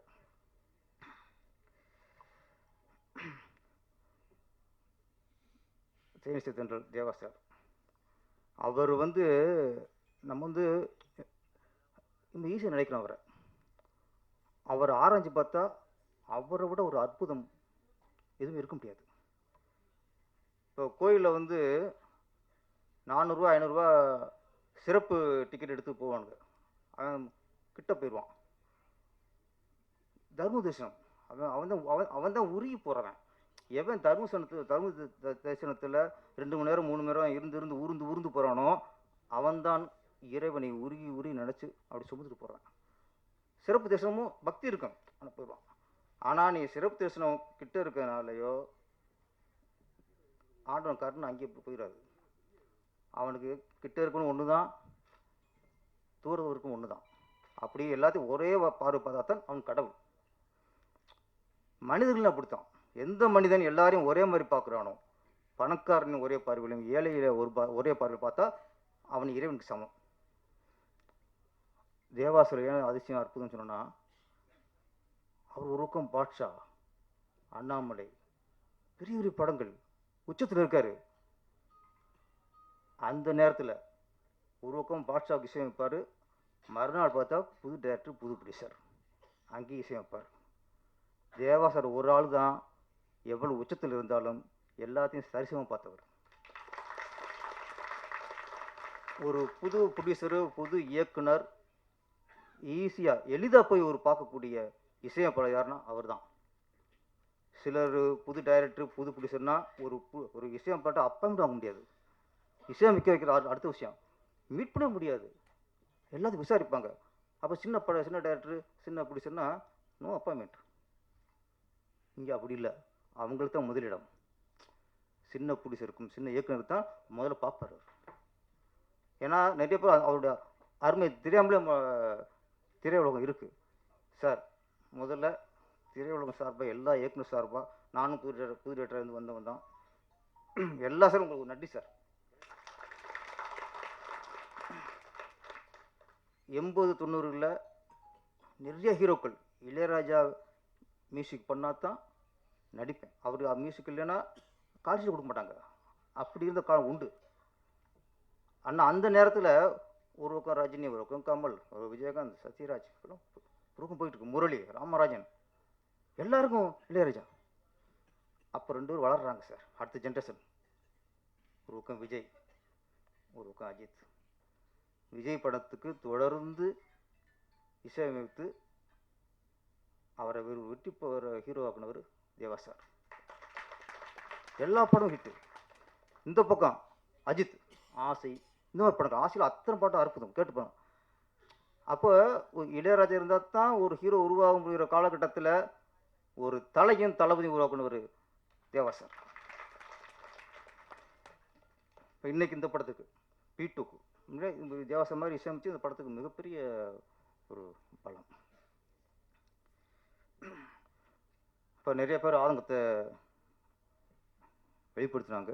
சினிமாவில் சூழ்நிலை ஒன்று நம்ம புரிஞ்சுக்கணும் சார். ஸ்ட்ரைக் அப்படின்னாலே யார் பண்ணுவா? தொழிலாளர்கள் பண்ணுவாங்க. லேபர்ஸ் ஸ்ட்ரைக்குங்கிறது எப்போவுமே இது வரைக்கும் நம்ம பார்த்து வந்த ஒரு காலகட்டம். முதலாளிகள் ஸ்ட்ரைக் பண்ணுறாங்கன்னா அது எவ்வளோ பெரிய ஒரு ஒரு வேதனையான விஷயம். அப்போது தொழிலாளி ஸ்ட்ரைக் பண்ணுறாங்க, ஓகே, அது நம்ம காலங்களும் பார்த்துட்டு ஒரு விஷயந்தான். முதலாளிங்க ஸ்ட்ரைக் பண்ணுறாங்கன்னா நம்ம அதை கவனிக்கணும். ஏன் அவங்க பண்ணுறாங்கன்னா அப்போ எந்த அளவுக்கு அவங்க நொந்து போயிருப்பாங்க, எந்த அளவுக்கு அவங்க நொடிச்சு போயிருப்பாங்க. அவங்க ஸ்ட்ரைக் பண்ணுற அளவுக்குன்னா இப்போ சினிமா எந்த லட்சணத்தில் இருக்குது. ராஜசிம்மன் அவருடைய ஆதங்கத்தை வெளிப்படுத்தினார். ஓகே, அவருக்கு இது சும்மா இது ஒரு ஃபோர்ஸாக பேசுகிற விஷயம் இல்லை. அவர் பேசும்போது தெரிஞ்சது இது மேடைக்காக பேசுகிறதோ அதுக்காக இல்லை. அது அந்த மனசு காயப்பட்டிருக்கு. அந்த காயத்தின் வலி வார்த்தையாக வெளியே வந்துருச்சு, அவ்வளோதான். நான் என்ன சொல்கிறேன்னா ஒன்றே ஒன்று தான் சார். ஒரு தயாரிப்பாளர் நல்லா இருந்தால் தான் சினிமா நல்லா இருக்கும். ஒரு தயாரிப்பாளர் லாபம் அடைந்தால்தான் இந்த தொழில் சுமூகமாக நடக்கும். ஒவ்வொரு ப்ரொடியூசராக அழிஞ்சிட்டே இருந்தானா நான் என்ன மிஞ்சும்? எங்கே ஏவி படம் எங்கே எடுக்கிறாங்க? கவிதாலய படம் எடுக்கிறாங்களா? வாகினி படம் எடுக்கிறாங்களா? திராண்டர் குசி படம் எடுக்குதா? லட்சுமி முருகேஷ் படம் எடுக்கிறாங்களா? சூப்பர் குட் ஃபிலிம்ஸ் படம் எடுக்குதா? ஒரு காலத்தில் இந்த தமிழ் திரையுள்ள கட்டியாண்ட இத்தனை பேனர்லாம் என்ன சார்ச்சு? இந்த நிறுவனம் நீங்கள் எங்கே போச்சு? ஏன் அழிஞ்சிச்சு? ஏன் படம் எடுக்க மாட்டேங்கிறாங்க? ஏன் பயப்படுறாங்க? அப்போ சினிமா பற்றி தெரியாமல் புதுசாக வந்து அழிஞ்சிட்டே இருப்பாங்க. நம்ம ஒருத்தர் அழிச்சிட்டே இருப்போம். ஒருத்தர் அழிவான், இன்னொருத்தர் வருவான், ஒருத்தர் அழிவான், இன்னொருத்தர் அழிவான். எத்தனை காலத்துக்கு? அவ எப்போ தான் தயார் பசங்க உஷாராகணும்? அவங்களுக்கும் ஒரு ஒரு கட்டத்தில் ஒரு விழிப்புணர்வு வரும்ல. அப்போ அவங்க நம்மளை காப்பாற்றிக்குங்க ஒரு ஒரு ஒரு முடிவுக்கு வருவாங்கல்ல. அந்த நேரம் தான் இது. நான் ஒன்றே வச்சுறேன், ஒரு ப்ரொடியூசரை நல்லா இருக்கணும்னு அந்த படத்தில் நடிக்கிற நடிகை நினைக்கணும் சார். அந்த படத்தை இயக்குனர் நினைக்கணும். இந்த தயாரிப்பாளருக்கு இந்த படத்தில் லாபம் கிடைக்கணும் அப்படின்னா அந்த டைரக்டர் மனசை நினைக்கணும், எடிட்டர் நினைக்கணும், ஒளிப்பதிவாளர் நினைக்கணும், யூனிவர்ஸ் நினைக்கணும், செட்டாள் நினைக்கணும், சாப்பிட பரிமாறுறாங்கல்ல ப்ரொடக்ஷனில் அவங்க நினைக்கணும். ஒட்டுமொத்த பேரும். ஏன்னா அவர் தான் நமக்கு முதலாளி. அவர் குணம் வேறையாக இருக்கலாம், அது பிரச்சனை இல்லை. அவங்க பணம் கொடுக்குறவங்க முதலாளி சார். முதல்ல டேரக்டர் எல்லாரும் இந்த படத்தில் ஒரு லாபம் கிடைக்கும்னு நினச்சா தான் அது ஆரோக்கியமான சினிமா. அவன் கட்டு போகிறான், ஒரு ஏடிஎம் மிஷின் மாதிரி நடிச்சோம்னா சினிமா அழிஞ்சிடும். இப்போ தான் தயாரிப்பு சங்கத்துக்கே ஒரு இது வந்திருக்கு. கட்டுக்கோப்பில் கொண்டு வரணும், ஒரு நெறிமுறைக்கு உட்படணும். பேசுங்க, சீரமைங்க. ஆனால் நம்ம ஒட்டுமொத்த சங்கமும் தயாரிப்பாளர் சங்கம் அப்படிங்கும்போது அதை மதிக்கணும். ஏன்னா அதுதான் சினிமா வாழ வைக்கிறது, எல்லாத்துக்கும் படி இழக்கிறது அதுதான். ஆனால் அதே தயாரிப்பாளரில் சிலர் ஏமாற்றுவார்கள். சம்பளம் கொடுக்காம ஏமாற்ற பார்ப்பாங்க, நம்ம தொழிலை நெரிப்பாங்க. ஒரு இயக்குனரை அவருடைய தொழில் இவங்க தலையிடுவாங்க. சொன்னாங்களே ஒருத்தர் விஜய் மில்டன் படத்தை அவர் இல்லாமலே ஒரு காட்சியை மாற்றி அமைச்சிட்டாங்கன்ட்டு. இது இது இது இது வந்து இது வேற இந்த மாதிரி அப்படியும் பிடிச்சிருக்காங்க. அது வந்து ஒரு தனிப்பட்ட ஒரு தயாரிப்பாளரின் குணம். தனிப்பட்ட தயாரிப்பாளரின் குணத்துக்கும் தயாரிப்பாளர் சங்கத்துக்கும் சம்மந்தம் இல்லை. அப்போ தனிப்பட்ட ஒரு குணம்னா அதுக்கு என்ன பண்ணுங்கிறத பேசி தீர்த்துக்கணும். இப்போ ராஜசிம்மன் ஒன்று சொன்னார். எங்கே பிரச்சனை வருதுன்னா இது வந்து திரையுலக குடும்பம் சார். தயாரிப்பாளர்கள், பெப்சி தொழிலாளர்கள், நடிகர்கள் எல்லாமே திரைத்துறை தானே ஃபஸ்ட்டு. இது அரசியல் கட்சி இல்லையே. நடிகர் சங்கம் ஒரு பக்கம் அறிக்கை, தயாரிப்பாளர் சங்கம் ஒரு பக்கம் அறிக்கை, இந்த பக்கம் பெப்சி ஒரு பக்கம் ஒரு அறிக்கை. நம்ம இன்னும் அரசியல் நடத்திக்கிருக்கோம். ஆளாளுக்கு கொள்கை கோட்பாடை வெளிப்படுத்தியிருக்கோம். குடும்பம், இந்த அண்ணன் தம்பி, அண்ணன் தங்கச்சி. ஃபஸ்ட்டு ஒரு சங்கத்துக்குள்ளே நடக்கிற பிரச்சனையை ப்ரெஸ்ஸில் சொல்கிறது தப்பு சார். ஃபஸ்ட்டு அது உங்களுக்கு தப்பு. எதுக்கு ப்ரெஸ் சொல்றியா? நீங்கள் நான் எலெக்ஷன் நிற்க போயிடலாம், இங்கே மக்கள் ஓட்டுக்க போயிடலாம், மக்கள்கிட்ட போய் இந்த எலெக்ஷன் சொல்கிறீங்க. ஏற்கனவே நிறைய ஆளுகள் விமர்சகர்கள் வந்து சினிமா நாடடிச்சிருக்காங்க. ஏதோ கிடைக்குமா, அவன் தப்பு பண்ணானா, இவன் குடும்பம் இப்படியா, இந்த நடிகை இப்படியா, இந்த நடிகை அங்கே போச்சா இங்கே போச்சா, இதை வச்சு நிறைய பேர் குழப்படுத்திக்கிறாங்க. இது பத்தாதுன்ட்டு நம்ம வேறு இந்த குடும்ப சண்டை போய் அவங்கள்ட்ட கொடுத்தோம்னா இது வழங்குமா? ஃபஸ்ட்டு நடிகர்களுக்கு உங்களுக்கு பிரச்சனை, இங்கே நடி சங்கத்துக்கு கூப்பிட்டு பேசணும். ராஜசிம்மனுக்கு ஒரு பிரச்சனையா, வாங்க, என்ன பிரச்சனை? எங்கள் இயக்குநர் சங்கத்தை சொல்கிறேன். இயக்குநர் சங்கத்துக்கு நிறைய பஞ்சாயத்து வரும் சார். அதில் ஒரு இயக்குனர் வந்து ஒரு தயாரிப்பாளர் மேலே புகார் கொடுப்பாரு. நாங்கள் கூட்டு விசாரிக்கணும்னு தெரியும். சில நேரங்களில் எங்கள் இயக்குனர் மேலே தப்பு இருக்கும். அது 2 பேரும் ஒன்றா வச்சு பேசும்போது தான் தவறு யாருடையது. புகார் கொடுத்துட்டா புகார் கொடுக்கப்பட்ட ஒரு தப்பாயிருவாரா என்ன? விசாரிக்கும் போது தான் தெரியும் யார் தப்பு, யார் மேலே தவறு இருக்கிறான். அப்போ எங்கள் இயக்க சங்கத்தில் சில பஞ்சாயத்தில் எங்கள் இயக்குனர் தவறு இருக்கும். அவர்கிட்ட அப்போ சுட்டி காட்டி, உன் மேலே தப்பு இருக்குது, நீ இப்படி மாற்றிக்கோ, நீ இவ்வளோ எதிர்பார்க்காத, இது வாங்கிக்கோ அப்படின்பான். போயிடுவாங்க. எந்த இயக்க சங்கத்தில் எத்தனையோ பிரச்சனை வந்துருக்கு சார். இவ்வளோ முடியும் இது வரைக்கும் பிரச்சனை வந்து கொடுத்தது இல்லை. நாங்கள் அந்த வகையில் இயக்க சங்கத்தை நினச்சி நான் பெருமைப்படுறேன். எங்கள் இயக்க சங்கத்தில் ஒரு இது இருக்குது, தேர்தலையே. எங்கள் தேர்தலில் போஸ்ட் ஓட்டுறதோ மீடியாவில் போய் பேசுகிறதெல்லாம் அதெல்லாம் கூடாது. அது தேர்தல் அறிக்கையிலே நாங்கள் வந்து போட்டிருப்போம். ஆனால் நம்ம இது குடும்ப விஷயம். இதில் வந்து ஒரு நடிகை மேலே தப்பு இருக்கா கூப்பிட்டு பேசினா சரியாயிரும். இதை போய் போட்டு பத்திரிக்கை போட்டோம்னா, நீங்கள் பத்திரிக்கை வெளியே போனதுக்கப்புறம் தான் அப்போ யூஸ் ஜாஸ்தியாகும். பத்திரிக்கை பப்ளிக்கில் ஒரு விஷயம் போனவுடனே என் பேர் கெட்டு போச்சு அப்படின்னு திருப்பி அவர் கூட்டு வந்து சமாதானப்படுத்துறது ரொம்ப கஷ்டமாயிரும். ஆனால் இதுக்கு இந்த சினிமா பிரச்சனைகள், சினிமாவில் சொன்னது இந்த விமர்சன பேர்லேயே நிறைய கொள்கிறாங்க. இது நம்மளே போய் அவங்களுக்கு தீனி கொடுக்குறோம். இது ஈக்குவலாக பிரச்சனை வந்து சுமூகத்துக்கு வராது. இன்னொன்று, இந்த ஸ்ட்ரைக்கு தயவு செய்து ராஜன் சார் இருக்கார், இந்த ஸ்ட்ரைக் நடக்கக்கூடாது சார், நடக்கக்கூடாது. ஒரு முதலாளி ஸ்ட்ரைக் பண்ணாங்கிற ஒரு வரலாறு நம்ம தமிழ் தெருவில் வந்துடக்கூடாது. அது மிகப்பெரிய அவமானம். அது இன்னொன்று, அதில் பாதிக்கப்படுறது தயாரிப்பில் அதிகமாக பாதிக்கப்பட போகிறதில்ல. பாதிக்கப்படுறது யாருன்னா திரைத்துறை தொழிலாளர்கள் தான். அவங்க தான் தினக்கூலிகள் தான். அன்னன்னைக்கு சம்பளம் வாங்குறான் பாருங்க. நீங்கள் 4 மாதம் 5 மாதம் ஸ்ட்ரைக்கு போட்டிங்கன்னா அவன் சவுத்துக்கு என்ன பண்ணுவான்? அவனுக்கு என்ன வருமானம் பண்ணுவாங்க? அதனால் ஸ்ட்ரைக்கு நடக்கக்கூடாது அப்படின்னு நான் ஆண்டவனை வேண்டிக்கிறேன். ராஜேஷ் சார் அதெல்லாம் பார்த்துக்குவார். P2 படம் மிகப்பெரிய வெற்றி அடையணும். இதில் வந்து அந்த ஹார்ட் ஒர்க்கு நம்ம ட்ரெயிலே தெரியுது. சிவத்தோட ஹார்ட் ஒர்க்கு நம்ம கேமரா வெற்றி வந்து உண்மையிலேயே ரொம்ப சில சாஷ்டம் பிரமாண்டமாக இருக்குது. இந்த படத்தை நடித்த கதாநாயகன் எல்லாருக்கும் இந்த படம் பேர் வரணும். அந்த நின்னே சரணடைந்தன் பாடல் ரொம்ப நல்லா இருந்துச்சு சினேஷ் சார். ஆனால் அந்த சாங்கை தனியாக கட்டு வச்சுக்கல, எங்கள் விஷுவில் வேறு. நின்னே சரணடைந்தன் காதலாங்கும் போது விஷயம் வேறு மாதிரி இருக்கும். ஆனால் இந்த கதைக்கு ஏற்ற மாதிரி நம்மளோட சிவன் வந்து அதையும் கிளிகள் பாக்கிட்டார். ஆமாம், நம்ம வேறு மாதிரி நினச்சிக்கிட்டு இருக்கோம், இங்கே வேறு நினைவு வச்சுட்டாரு. ஒரு படத்துக்கு ஏற்ற மாதிரி அவங்க அமைச்சுக்குவாங்க. இந்த படம் மிகப்பெரிய வெற்றி அடையணும். ராதியா மேடம், ஜானி மாஸ்டர் எல்லாரும் உழைப்பும் இதுக்கு வீண் போகாது. எல்லாரும் வெற்றி கிடைக்கும் சார். நன்றி, வணக்கம். Thank you sir. அடுத்தபடியாக P2 படத்தின் தயாரிப்பாளர் P. ராமலிங்கம் அவர்களை பேச அழைக்கிறேன். ப்ரொடியூசர் கூப்பிட சொன்னாங்க சார்.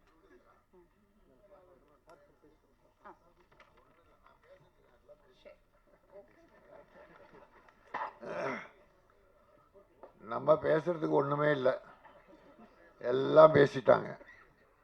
ஆரம்பத்தில் பேசின தம்பி நடிகர் தயாரிப்பாளர் அவர் யார் துரோகம் பண்ணார்றது மட்டும் சொல்லாமல் ஒட்டுமொத்த ப்ரொடியூசரை எது தப்பு பண்ண மாதிரி ஜென்ரலாக பேசிட்டு போயிட்டார். தம்பி, உங்களுக்கு துரோகம் பண்ணவன் தப்பு, அது எப்படி துரோகம்லாம் தெரியாது. இது ஒரு ப்ரொடியூசர் நடத்துகிற விழா. அவர் என்ன கஷ்டப்பட்டாருன்னு நீங்கள் அவரை பார்த்தா கேட்டால் தான் தெரியும்.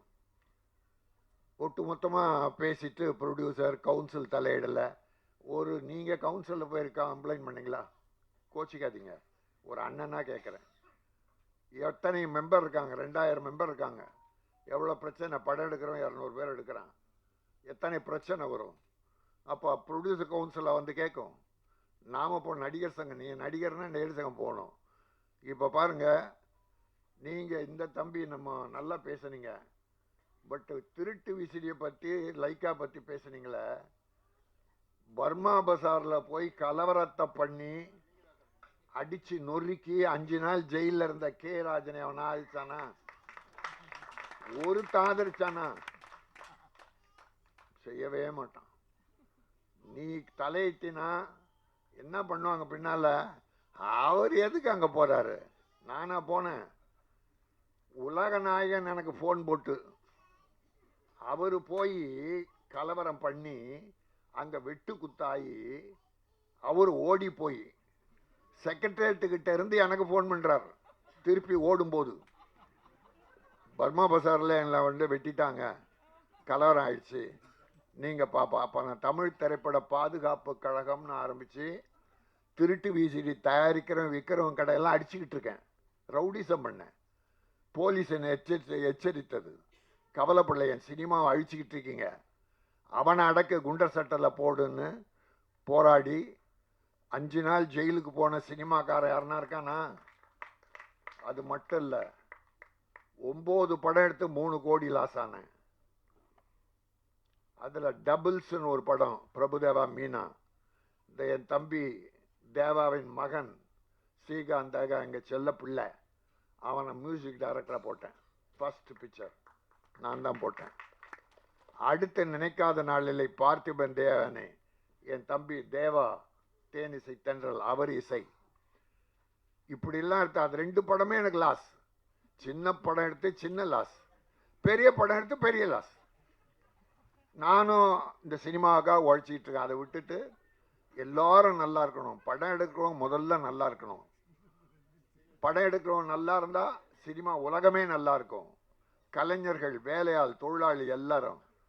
என் பேரரசு பேருரையாற்றினார், எல்லா சப்ஜெக்டும் தொட்டுட்டார். நம்ம பேசுறதுக்கு ஒன்றும் இல்லை, அவர் சொன்னதெல்லாம் உண்மை. ஆனால் இப்போ 5 யூடியூப்பில் நான் பேட்டி கொடுத்துருக்கேன், 5 நாளாக என்கிட்ட வந்துக்கிட்டே இருக்காங்க. எதுவாக இருந்தாலும் ஸ்ட்ரைக் என்பது கூடாது, பேசி தீர்க்க வேண்டும். ப்ரொடியூசர்ஸ் தம்பி, ஒன்று கேட்குறேன், ஒரு 5 வருஷம் கணக்கு எடுத்துங்க. அண்ணனை தப்பாக நினைக்காதீங்க. வேதனை, எல்லா ப்ரொடியூசர் வேதனையும் என் மனசில் இருக்குது. ஏன்னா ப்ரொடியூசருக்காக நான் வாழ்ந்துக்கிட்டு இருக்கேன். இந்த 5 வருஷத்தில் படம் எடுத்தவன் ஒரு 1000 பேர் இருப்பாங்க, 1500 2000 கூட இருக்கும். அதில் எத்தனை பேர் இப்போ படம் எடுக்கிறாங்க? யாரும் அதில் போன வருஷம் படம் எடுத்தவங்க இப்போ யார் எடுக்கிறாங்க? ஏன் எடுக்கலை? என் ப்ரொடியூசருக்கு என்னென்னா, ஒரு படம் எடுக்கும்போது பணம் போட்டு அது வெற்றி பெற்று பாதி பணம் வந்தால் கூட மறுபடியும் படம் தான் ஆரம்பிப்பான். 100% திருப்பி வர வேண்டாம், பாதி பணம் திரும்பி வந்தாலும் படம் தான் ஆரம்பிப்பான். 100கணக்கான தொழிலாளிக்கு வேலை. நடிகர் எப்படி வாடுறாங்கன்ற பற்றி எனக்கு கவலை இல்லை, அவங்க எப்படி ஒன்றா வாழ்ந்துருவாங்க. ஒரு படத்தில் ஒரு 50 லட்சம் சம்பளம் வாங்கினா ஒரு 2 வருஷம் தள்ளலாம். ஆனால் என் தொழிலாளி கதி என்ன? அன்னன்னைக்கு வேலை செய்ய சம்பாரிச்சாதான் அவங்க கூட பிழைக்கும். இப்போ திடீர்னு ஸ்ட்ரைக்குன்னு அறிவிச்சா அவங்க குடும்ப கதி என்ன? முன்னால் விஷால் ப்ரொடியூசர் கவுன்சில் தலைவராக இருந்தப்போ கியூபு பணம் வாரத்துக்கு 8000 கட்டணும். கியூபுக்கு படம் தேட்டருக்கு வரணும்னா கியூப் மூலமாக தான் வரும். 8000 வாரத்துக்கு. அது அதிகமாக இருக்குது, குறைக்கணும்னு ஸ்ட்ரைக்குன்னு ஆரம்பிச்சிட்டார். 4 மாதம் ஓடிச்சு. தொழிலாளி பட்ட வேதனை. நடிகர் சங்கத்திலேயே 3000 நடிகர் ஜூனியர் ஆர்டிஸ்ட் துணை நடிகர்கள் இருக்காங்க. அவங்க வாழ்க்கை என்ன ஆகும்? இப்படி அப்போவே ஒரு பெரிய, அப்புறம் வாபஸ் வாங்கிட்டார் 4 மாதத்துக்கு அப்புறம். வாங்கினதுக்கப்புறம் என்னாச்சு தெரியுங்களா? 8000 இருந்தது 12000 ஆயிடுச்சு. வாரம் 12000. என்ன பிரயோஜனம் ஸ்ட்ரைக் பண்ணி? இந்த ஏழை தொழிலாளி கஷ்டப்பட்டான்னு. அதுதான் அந்த அனுபவத்தில் நான் இப்போ 5 நாளாக சொல்லிகிட்டு இருக்கேன். பேட்டியில் நீங்கள் இந்தியா கிளிட்ஸ், சினி உலகம், அப்புறம் ஆதம் தமிழ், இன்னும் 2 யாரோ பேர் எனக்கு நினைவில்லை. பேட்டி இப்போ 5 நாளாக கொடுத்துக்கிட்டு இருக்கேன். என்னை தேடி தான் வர்றாங்க. பேசுவோம், எதுவாக இருந்தாலும் பேசுவோம், நடிகர் தவிர்த்து பேசுவோம். சில நடிகர்கள் ப்ரொடியூசரை வேதனைப்படுத்துறாங்களே, என்ன வேதனை தெரியுமா? கொடுமை பண்றாங்க. 11 மணிக்கு ஷூட்டிங் வரான், 9 மணிக்கு ஷூட்டிங்க்கு 3 மணிக்கு போயிடுறாங்க. என்ன ஒரு நாள் கால் ஷீட் எவ்வளோ செலவாகுது தெரியுமா? அப்போ யாருடைய லாஸ்? கடைசியில் ரிலீஸ் அப்போ ப்ரொடியூசர் அங்கே பணம் வாங்கி சம்பாரிச்சிங்களே, யாராவது அந்த ப்ரொடியூசருக்கு துணையாக நிற்கிறாங்களா? நிற்கணும்னு அவசியம் இல்லை, ஆனால் நின்னீங்கன்னா நல்லது. ஒரு முதலாளி நமக்கு பணம் கொடுத்த முதல்ல கஷ்டப்படக்கூடாது, நின்னா அவருக்கு ஒரு ஆறுதல் கூட இருக்காங்க. அதனால ப்ரொடியூசர் வேதனை சாதாரண வேதனை இல்லை. 80% ப்ரொடியூசர் காணாமல் போய்விட்டார்கள். வீடு, சொத்து, சுகம் எல்லாம் இழந்துட்டாங்க. இது வரலாறு, நீங்க எடுத்து பாருங்க, கணக்கு பாருங்க. இன்னைக்கு நான் இவ்வளோ பேசுறேன், இவ்வளோ போராடினேன், ஜெயிலுக்கு போனேன், ப்ரொடியூசர் பற்றி பேசிக்கிட்டு இருக்கேன். ஒவ்வொரு ஆடியோ ஃபங்க்ஷனை கூப்பிட்றதோ அதுக்காக தான் கூப்பிடுறாங்க. ஒரு 32 சின்ன ப்ரொடியூசருக்கு நான் பணம் கொடுத்துருக்கேன். 32 சின்ன ப்ரொடியூசருக்கு படம் எடுக்க பணம் கொடுத்துருக்கேன். அதில் 5 பேர் திட்டம் போட்டு மோசடி பண்ணி என்கிட்ட 3 கோடி ரூபாய் கிட்ட பண்ணிட்டான். மோசம் ஒண்ணி. அவன் பேரை சொல்ல விரும்பலை, பெரிய ஆள் தான். ஆனால் 18 படம் ரெடி ஆயிடுச்சு. 18 படம் முடிஞ்சிருக்கு, ஆனால் ரிலீஸ் பண்ண முடியல. விளம்பரம் பணம் பண்ணல. விளம்பரம் 50 லட்சமாவது வேணும். கியூபுக்கு ஒரு 25 லட்சமாவது வேணும். மற்ற ஒரு ஆடியோ ஃபங்க்ஷன் நடத்தினா இப்போ 10 லட்சம் செலவாகுது குறைஞ்சபட்சம். இது யார் கையில இருந்து கொடுக்கறது? பூசணிக்காய் முதல்ல தேங்காய் பழம் வாங்குறாங்களே பூஜைக்கு, அதுல இருந்து படம் முடிஞ்சு பூசணிக்காய் உடைக்கிற வரைக்கும், ஆடியோ ஃபங்க்ஷன் நடத்த வரைக்கும், ரிலீஸ் நேரம் வரைக்கும் அந்த ப்ரொடியூசர் படுற பாடு இருக்க. ஆரம்பத்திலிருந்து அனுபவிச்சவங்க, சம்பாதிச்சவங்க யாருமே கூட இருக்கிறது இல்லை. இருந்தால் நல்லது, இருக்கணும்னு அவசியம் இல்லை. ஒரு மனிதாபிமானம். ப்ரொடியூசர் நம்மளை வச்சு படம் எடுத்தார், அவர் கூட இருந்து ரிலீஸுக்கு உதவுவோம் என்று நினைச்சா அவருக்கு ஒரு தெம்பா இருக்கும், வேற ஒன்றும் இல்லை. அதனால உங்களுக்கு யார் துரோகம் பண்ணாங்களோ அது தப்பு. அப்படி பண்ணியிருந்தா உங்கள் மனத்தை நோகடிச்சிருந்தா இது பொது. இதில் எனக்கு என்னென்னா, ஏதோ நிறைய ப்ரொடியூசர்ஸ் உங்களை பாதிக்க வச்ச மாதிரி தெரிஞ்சது. அதுக்காக தான் சொன்னேன், தப்பாக நினைக்காதீங்க. இங்கே வாமா.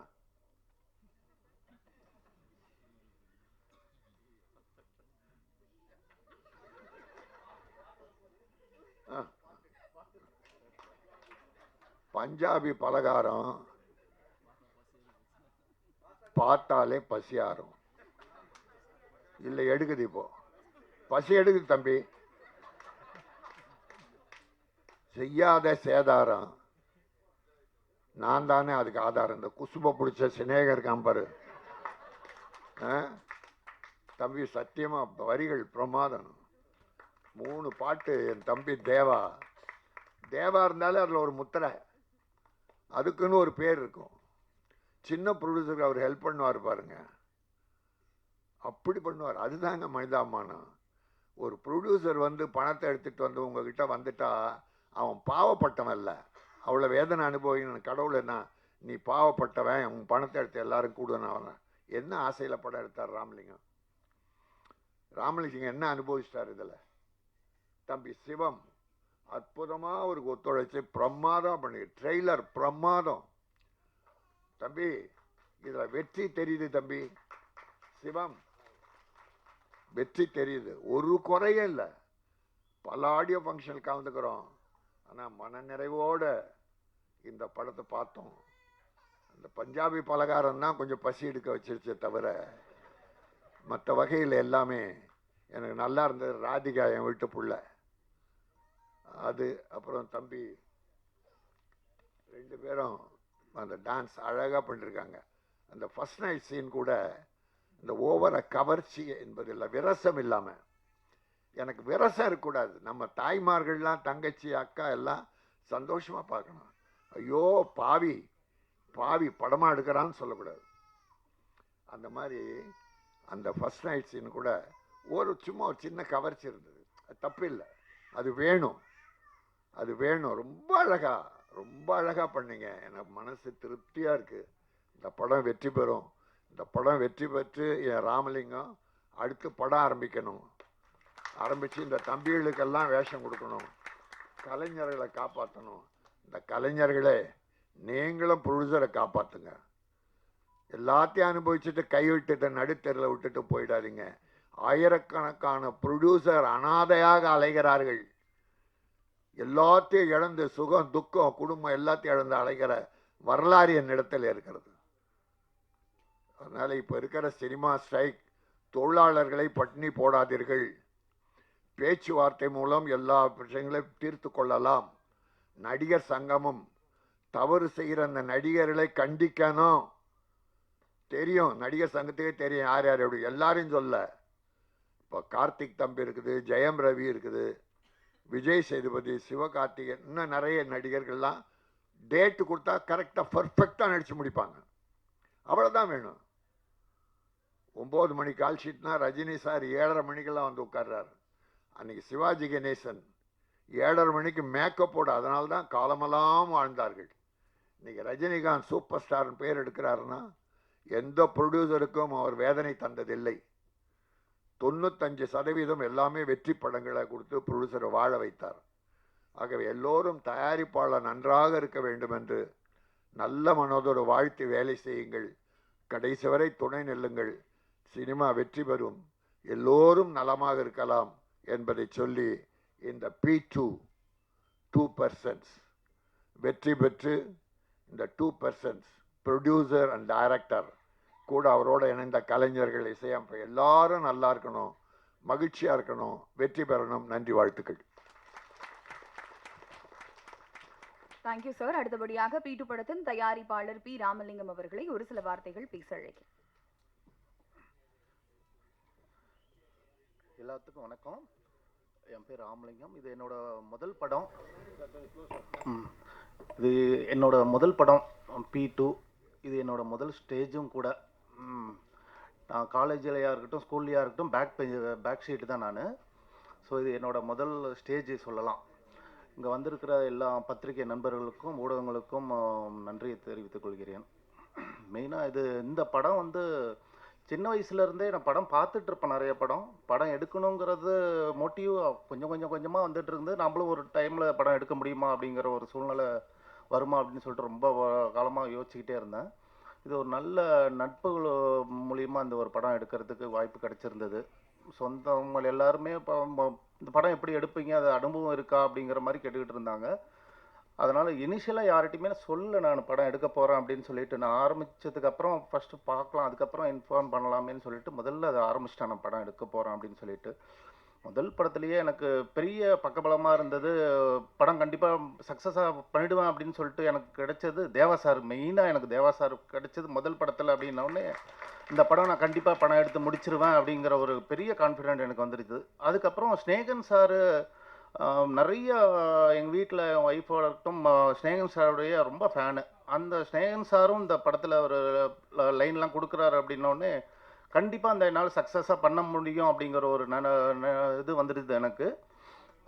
அதுக்கப்புறம் எனக்கு ஆனால் அந்த சின்ன வயசுலேருந்து எந்த ஷூட்டிங்க்கும் போய் பார்த்ததில்ல, எதுவுமே பண்ணதில்லை. இந்த படத்தில் எனக்கு பார்த்திங்கன்னா டைரக்டர் மற்றும் அப்புறம் எனக்கு கேமராமேன் 2 பேரும் பக்கபலமாக இருந்து படத்தை எனக்கு ஒரு கஷ்டமும் இல்லாமல் படத்தை எனக்கு செஞ்சு கொடுத்துருந்தாங்க. எனக்கு ஒரு கஷ்டமுமே கிடையாது. படம் எடுக்கிறதுல போய் எல்லாரும் கேட்பாங்க, எப்படி படத்துலேயே எப்படி ஒரு கஷ்டம், எப்படி நீ எடுப்ப, எப்படி பண்ணுவ, எல்லாத்தையும் எப்படி டேக்கிள் பண்ணுவ, அது நிறைய கொஸ்டின் கேட்பாங்க. இந்த கஷ்டங்கள் எந்த கஷ்டமும் எனக்கு கொடுத்தது கிடையாது. அவங்க சொன்ன டைமுக்கு சொன்ன மாதிரி அழகாக சொன்ன மாதிரி படத்தை கம்ப்ளீட் பண்ணி கொடுத்துருக்காங்க. இந்த படத்தை நல்லா வெற்றி பண்ணுறதுக்கு எல்லாரும் ஒத்துழைக்கணும். நன்றி, வணக்கம். Thank you sir. இந்த உலகத்துல சில விஷயங்கள் நிரந்தரம் அப்படின்னு சொல்லலாம். தலைவரோட டைட்டில் கார்டுக்கு இவரோட மியூசிக் நிரந்தரம். தமிழ் சினிமால கானான்னு சொன்னா இவரோட பேர் நிரந்தரம். தேனிசையா இருந்தாலும் சரி, துள்ளல் இசையா இருந்தாலும் சரி, காதல் பாட்டா இருந்தாலும் சரி, சோக பாட்டா இருந்தாலும் சரி, தமிழ் சினிமால இவரோட பாடல்கள் என்னைக்குமே நிரந்தரம். தேனிசை தென்றல் தேவா அவர்களை அன்போடு பேச அழைக்கிறேன்.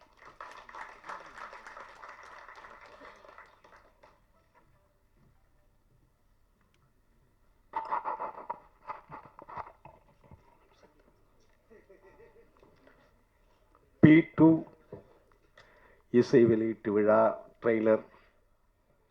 இந்த விழாவிற்கு வந்திருக்கும் சிறப்பு விருந்தினர்களுக்கும் அன்பு நெஞ்சங்கள் அனைவருக்கும் பத்திரிகை நண்பர்களுக்கும் இங்கே வீடியோ அன்பு நெஞ்சங்கள் எல்லாம் வந்திருக்காங்க. என்னை வாழ்த்தி நிறைய பேர் பேசுவாங்க. இங்கே எல்லோருக்கும் நன்றி. முதல்ல நான் நிறைய படம் செய்யறது இல்லைன்னு சொல்லலை, வர்றது இல்லை எனக்கு மியூசிக்கு சான்ஸு. அதனால் ரொம்ப நாளுக்கு அப்புறம் அன்பு சகோதரர் அதான் ராமலிங்கம் அவர்கள் இந்த அற்புதமான ஒரு வாய்ப்பை கொடுத்து கதையை சொன்னார். முதல்ல அவருக்கு நான் தேங்க்ஸ் சொல்லிக்கிறேன். எனக்கு மட்டும் இல்லை, எல்லாரும் சொன்ன மாதிரி ஒரு தயாரிப்பாளர் நினச்சாதான் நிறைய டெக்னீஷியன், கலைஞர்கள், நடிகர்கள், நடிகைகள் எல்லாரும் வாழ முடியும். அதுக்கு அவருக்கு முதல்ல எல்லாருக்கும் அவருக்கு தேங்க்ஸ் சொல்லிக்கிறேன். அடுத்தது இந்த படத்தை ரொம்ப அற்புதமாக எடுத்திருக்காங்க. அதாவது பேக்ரவுண்ட் ஸ்கோருக்கு எனக்கு 10 நாள் பிடிச்சதுன்னா பார்த்துங்க. பின்னணி இசை அமைக்கிறதுக்கு 10 நாள் ஆகுது, சீக்கிரம் முடிங்க சார், பணம் செலவாகுதுன்னு ப்ரொடியூசர் ஒரு வார்த்தை கூட சொல்லலை. படம் நல்லா வரணும், அதுக்கு நீங்கள் என்ன மியூசிக் பண்ணுறீங்களோ நீங்கள் பண்ணுங்கள், டைம் எடுத்துங்க அப்படின்னு சொன்ன நம்ம முதலாளிக்கும் டைரக்டர் சிவம் அவர்களுக்கும், வெற்றி கேமராமேன் பார்த்தீங்கல்ல என்ன என்ன பண்ணியிருக்கார் வெற்றி அவர்கள். அதான் ஒரு டைரக்டருக்கு சார் சொன்ன மாதிரி ஒரு டைரக்டருக்கு ஒரு கேமராமேன் அமையணும். அது அமைஞ்சாவே படம் வெற்றி. அதே போல் அந்த வெற்றி கேமராமேன் அமைஞ்சிருக்காரு. எனக்கு ஒரு சந்தோஷம் என்னென்னா, நான் நிறைய ஆடியோ ஃபங்க்ஷன் போயிருக்கேன். ஆடியோ ரிலீஸ் லான்ச் அன்னைக்கு ரிலீஸ் டேட்டு சொன்ன ஒரே படம் இந்த படம் தான். 9ஆம் தேதி படம் ரிலீஸ்ன்னு சொன்ன ஒரே படம் P2 தான். அதே போல் இங்கே நம்ம ராதிகா அம்மா, ஜானி அவர்கள் எல்லாரும்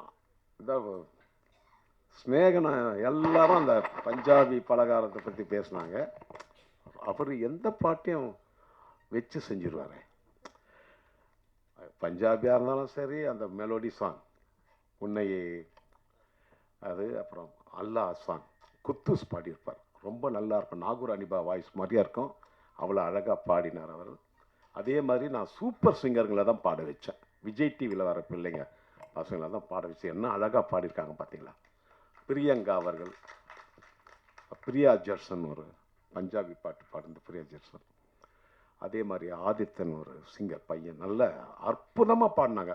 வளர்ந்து வரும் கலைஞர்கள் எப்போவுமே அது சினிமாவில் இயற்கை. நமக்கு வயசு ஏற ஏற சின்ன ஆளுங்களை வச்சு பாட வைக்கிறது. அப்போ நம்மளும் யூத் ஆகிடுறோம். என்ன ஸ்நேகன் சிரிக்கிறோம். அப்போ தானே நம்ம எதிர்பார்க்குற விஷயம் கிடைக்கும் படத்தில். என்னப்பா அந்த இப்போ நீங்கள்லாம் பாட்டு ரசித்ததுக்கு காரணம் அந்த வாய்ஸ் தான், குரல் தான். இளமை சின்ன பசங்க குரல் தான். அது என்னையும் சின்னவன் ஆக்கிடுச்சு, சின்ன வயசு ஆக்கிடுச்சு. நீங்கள் அதே யூத்தாக இருக்கார் தேவான்றது காரணம் வாய்ஸு, வரி, ஸ்நேகனுடைய வரி. எல்லா பாட்டும் அற்புதமாக எழுதுவார் அவர். ஆனால் எங்கள் கம்போசிங் ஒரு கம்போசிங் மாதிரியே தெரியாதுங்க. ஒரு ஃபேமிலி மாதிரி தெரியும். நாங்கள் கம்போஸ் பண்ணுறது கொஞ்சம் நேரம்தான். ஊர் கதை, உலக கதை, இதை பேசி நாங்கள் முதல்ல சந்தோஷம் பண்ணோமா. எப்போவுமே படைக்கிறவங்க சந்தோஷப்பட்டால் தான் மக்கள் சந்தோஷப்படுவாங்க. நம்ம உம்முன்னு ரொம்ப அப்படி முகத்தை வச்சு சீரியஸாக இருந்தால் மக்கள் அவங்களும் சீரியஸாக பைக்கான்ஸ் போயிடுவாங்க. இந்த எல்லாமே எல்லாரும் நல்லா நடிச்சாங்க. நம்ம ராஜசிம்மன் அவர்கள் படத்தில் என்ன டெரர். நான் முதல்ல பண்ணுற ஹாரர் படமே இந்த படம் தான். 410 படத்தில் இது முதல் படம் இந்த படம் பண்ணுறேன் நான். இவ்வளவு படங்கள் பண்ணி எனக்கு ஒரு ஹாரர் படம் பண்ணலையேன்னு நினச்சிட்டு இருந்தேன். ஆனால் இனி பண்ணிட்டு அந்த படமும் பண்ணியிருக்கேன். ஆனால் படம் நல்ல படங்க. நான் மேடையில் பேசுகிறேன் அதுக்காக சொல்லலை. படத்தில் சீன் இருந்தால் தான் மியூசிக்கே வரும். ஒரு ரீரிகார்டிங் பண்ணும்போது அவ்வளோ டெரராக நம்ம பண்ணுறோன்னா படத்தில் பண்ணவங்க, ஒர்க் பண்ணவங்க அப்படி பண்ணாங்க.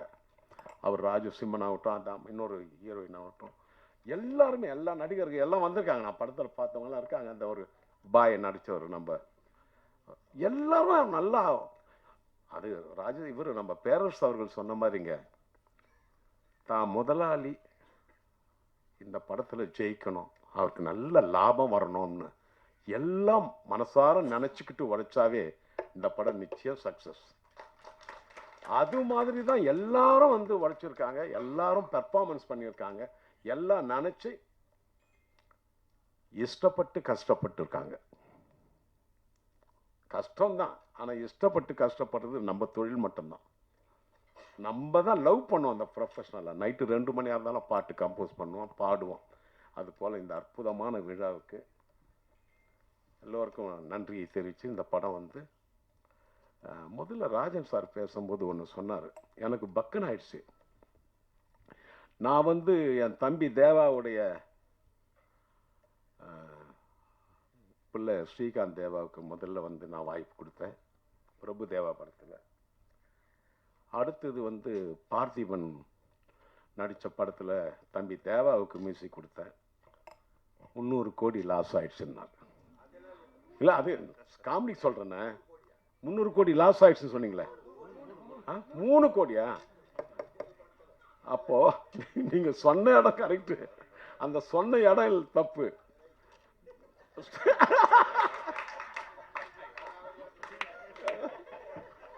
இல்லை நான் அண்ணனை வந்து நான் எப்பவுமே ஜாலியா பேசுவேன். அதான் இல்லை நீங்க எங்க பேரை சொல்லிட்டு 3 கோடி நீங்களா, அதுக்காக இல்லை இது ஜாலினா தப்பு இல்லை. அதெல்லாம் கணக்கான கேட்டுட்டு இருக்கேன் நான். அதெல்லாம் ஒன்றும் இல்லை, அது வரானே, பணம் ஆட்டோமேட்டிக்காக வரானே. அதான் எனக்கு ரொம்ப இந்த மேடை ரொம்ப இதுவாக இருக்கு, ஹாப்பியாக இருக்கேன். எல்லாம் மறந்து சந்தோஷமாக இருக்கிற இடம் இது. அம்மா நல்லா நடிச்சம்மா. நான் பஞ்சாபி பலகாரம் நானும் சொல்லக்கூடாது, ஏன்னா நாளைக்கு யூடியூப்ல ரெடியாக இருப்பாங்க. இல்லை இதெல்லாம் விட ஒருத்தர் செஞ்சுட்டாரு, உங்களை கூப்பிட்டு இங்கே நிற்க வச்சு ரசித்து எங்கள் அண்ணன் பண்ணி நாளைக்கு யூடியூப்ல தான் அவர்களை கூப்பிட்டு அதுக்கு ஓ இது வேற இருக்காங்க. Very good. எல்லாருக்கும் வெரி குட் வெரி குட். எல்லோருக்கும் என்னுடைய நம்ம சிவம் அவர்கள், வெற்றி அவர்கள், ப்ரொடியூசர் அவர்கள், எல்லா டெக்னீஷியன் நடிகர்கள்லாம், சரவண சுப்பையா நல்லா என்னை பற்றி அஜித் படத்தை பற்றி பேசினார். ரொம்ப சந்தோஷம். எல்லோருக்கும் என்னுடைய வணக்கத்தை தெரிவித்துக் கொண்டு விடைபெறுகிறேன். நன்றி, வணக்கம். Thank you sir. அடுத்தபடியாக P2 படத்தின் இயக்குனர் சிவம் அவர்களை நன்றி உரை வழங்க அழைக்கிறேன்.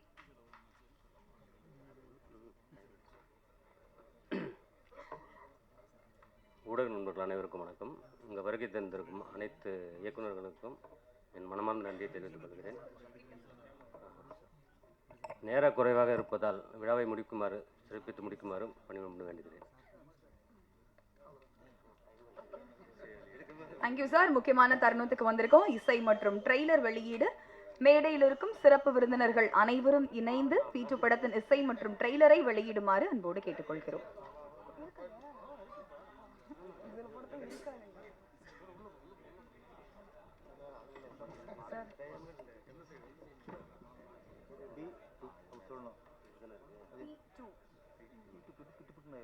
பேசும்போது பிட்டு படம்